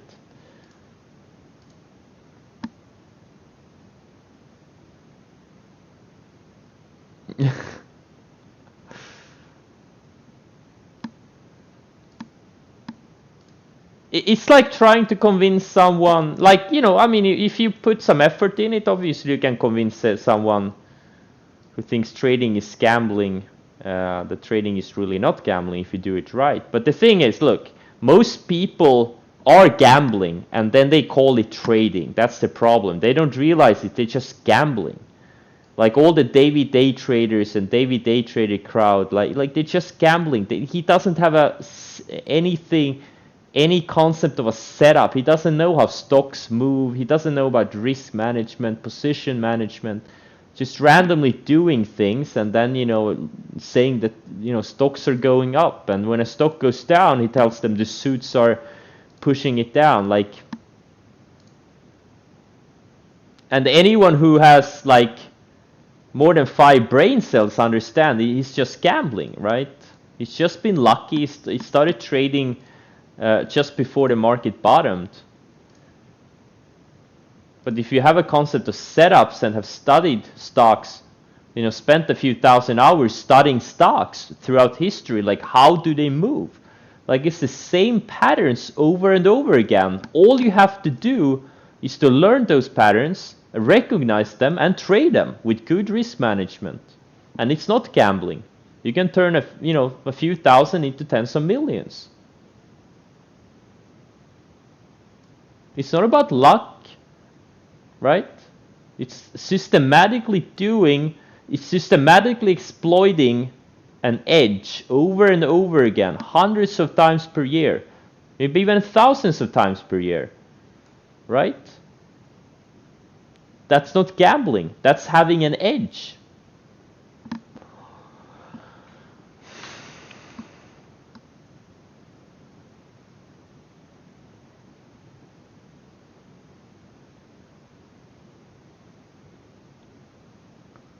I don't think I will never. I don't think. Maybe I'll stop trading, but I'll still. I think I will always be an investor. I think I will always be at least investing. Maybe I'll stop trading, like, you know, based off charts and stuff like that. You know, maybe I want to go backpacking in Asia for 2 months, right? I can't sit there and trade. Maybe I'll put all of my money in, or most of my money in, you know, long-term investing. But I would only do that after a big crash in the market. I wouldn't like do it now. But if you get another 30% decline in the major averages, I would, you know, buy some longer term holdings. Maybe not all of my money, but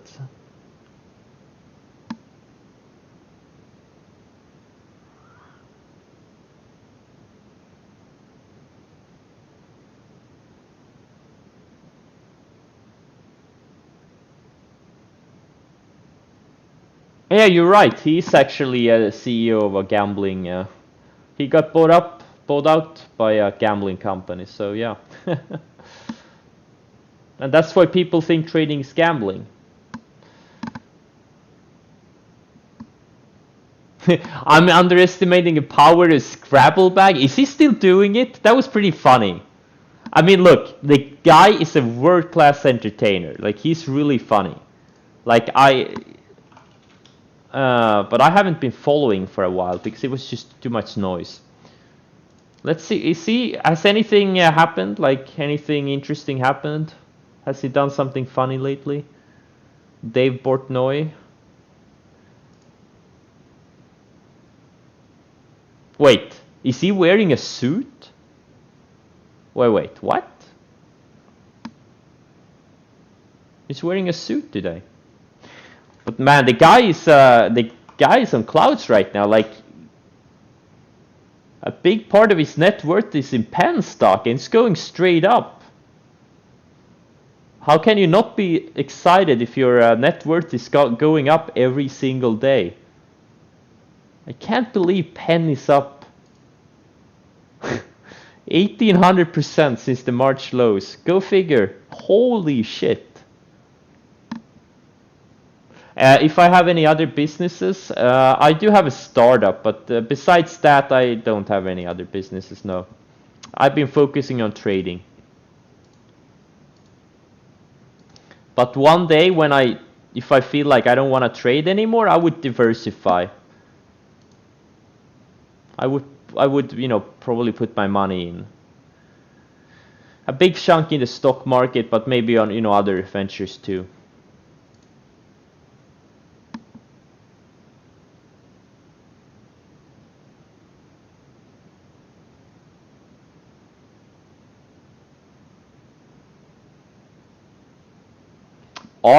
Are you an INTJ /P?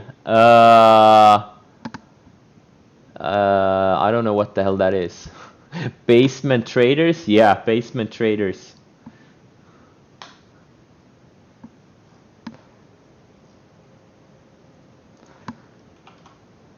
I hope that's not a porn thing. INTJ /P. What the hell is that? Architect. I'm an architect? No, I'm not an architect. Logician? No, wait, that's an no. What the fuck is this? Personalities? My personality type?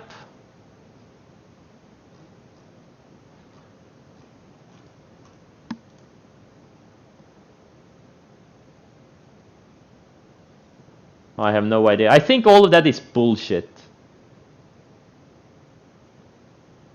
I think it's kind of bullshit. The personality tests. Like, almost none of them are based on any type of science. It's just pseudoscience.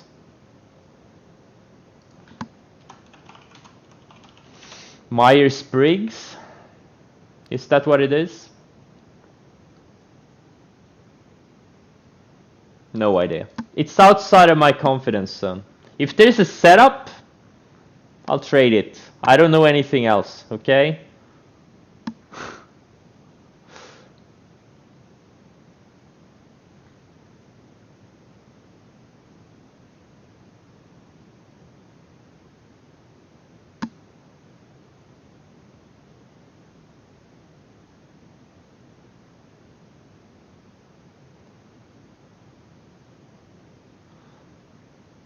I eat everything. What type of beef I eat everything. I literally eat everything. Except for the stuff I'm allergic against. Grass-fed? Sure.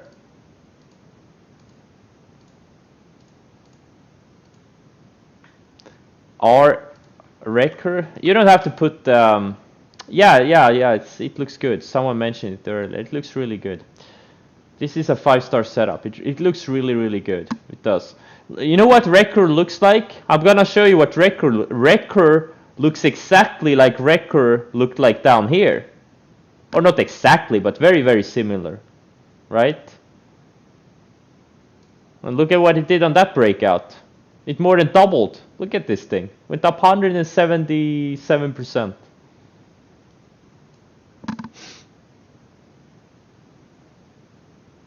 My thoughts on Roku? Well, my thoughts are I bought it opening range highs yesterday. I'm still long. Those are my thoughts. I'm just trailing my stop. Well, actually, I haven't moved my stop yet. Are you holding or... Guys, okay. Okay. Guys. All these market events, okay? It just...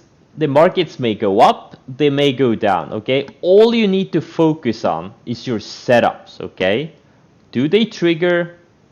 Do they stop you out? That's all you need to care about. What Fed does when a Fed has a meeting, like they could literally say anything. You know, it's just not gonna help you in any way. Focus on setups. That's another thing that took me far too long to learn. All these people having opinions about the Fed and this and that and China and blah blah yada yada. Like, you know, we get the Fed meeting, they say something, the market could go any way. We don't know that, right? There's no way of any of us, no way for any of us to know what the market will do or what the Fed will say. Just focus on setups. Put your stops, right? If you have any positions that are close to you, like something maybe you bought today or yesterday that hasn't gone yet, right? Put a hard stop on it, and you don't have to worry. If it stops you out, it stops you out. There's no reason to overthink things. I have some stops. I have hard stops set on a few things that are kind of close to my entry. Other than that, you know, I'm just trying to let things work.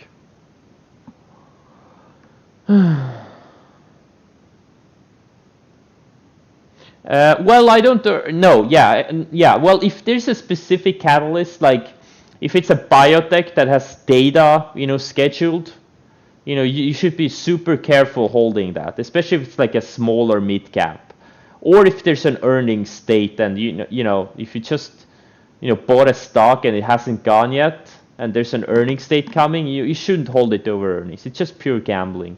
There's really no idea to know what it will do. But something like, let's just say, something like Zillow, right? Something that I've been holding for a long time. I did that 2 days ago. But let's say if this thing would have earnings tomorrow or today after it close, I would probably sell most of the stock I bought here on this day, since I don't really have that big of a profit padding. But I would keep all the stock I bought here because I have a huge profit padding.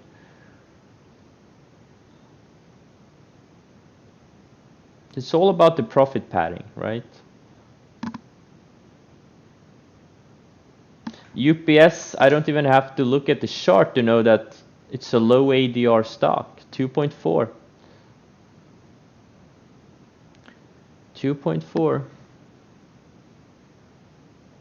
Well, sometimes when the lot is like the lows of the day is way below the base, like something like Save, like it's just trying to break out of a long range, but today's lows is kind of well below those lows, like in the base. Like there's no reason to use today's lows.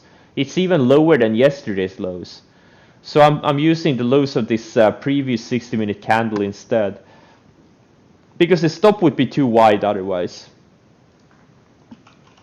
So, but 95% of the time I use the lows of the day as my stop when I buy a long swing. And if I short, it's usually the highs of the day as my stop. All right, guys, automating these trades.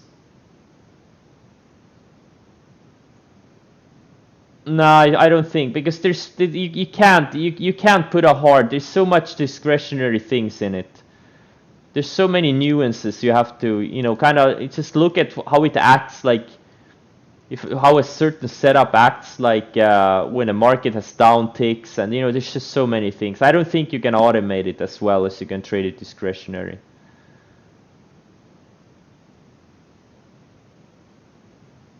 Everyone's always trying to automate things. I think that's the lazy approach. Like how do you teach like I mean maybe you can do it, I don't know. I'm not a programmer. I don't know anything.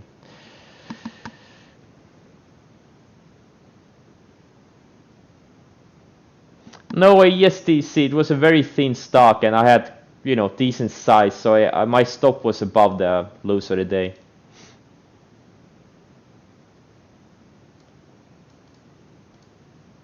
Silver is coming.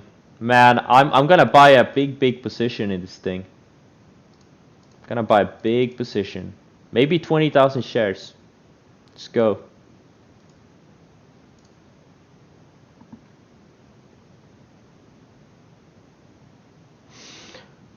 How big is my boat? It's a 54 footer. Oh man, I'm gonna get it next week. I'm looking forward to it.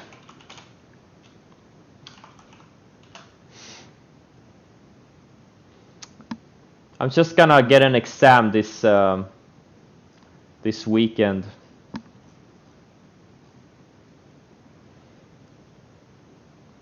My boat costs quite a bit. Let's see, 54 was it here? 54 IPS.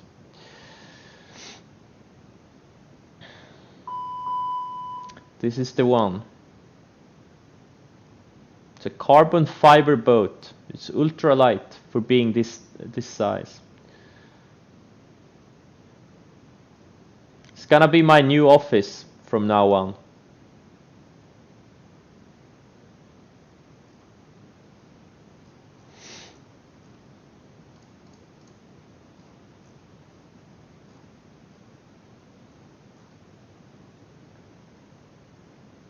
They also have an 88 footer, which is huge. I've been on this one. This is just a very big boat. Maybe this is the next one. But imagine driving 39 knots with this type of a boat. 39 knots. That's just insane for a boat this size.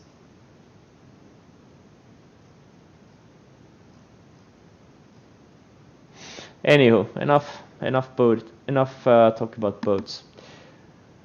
Have you seen Jeff Bezos' boat? Yes. Can you reach Estonia with 50? Yeah, I can reach Estonia with my current boat, but it's gonna be much better in my new one. It's gonna take me like 3.5 hours, if I'm lucky. The only 2 happy days in a boat owner's life? Nah, that's bullshit. That's people who buy a boat that's too expensive for them and they're constantly worrying about things breaking and maintenance costs. That's a common thing. People buy things that are too expensive for them, that they really shouldn't buy. I've had a lot of happy moments in my current boat. A lot of them.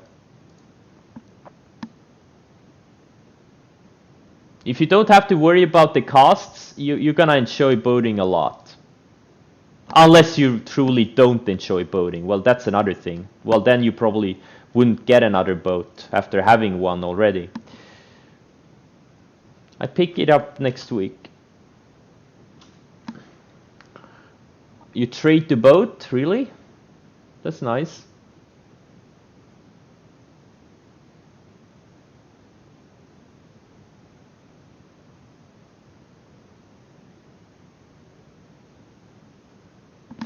Should I buy some silver?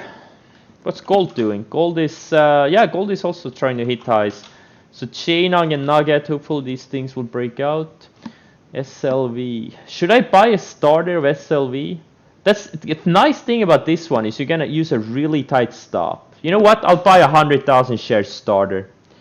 Fuck this shit. Let's go. This thing is so liquid. Oh man. Yes, 100,000. And if it acts well, I'm gonna add another 100,000.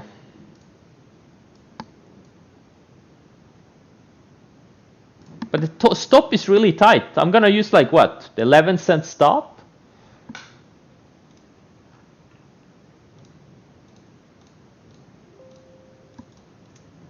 HEQ is yeah, HEQ is a faster mover, but it's very liquid. Look at this thing. Only traded 400,000 shares today.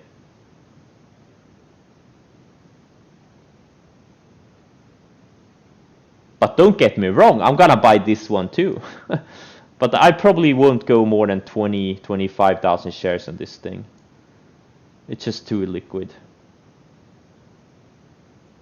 But not now. Okay, guys, I tried to cut the stream a couple of times now, and then something else comes up. Okay, thanks for joining, and I'll see you tomorrow. Good luck trading.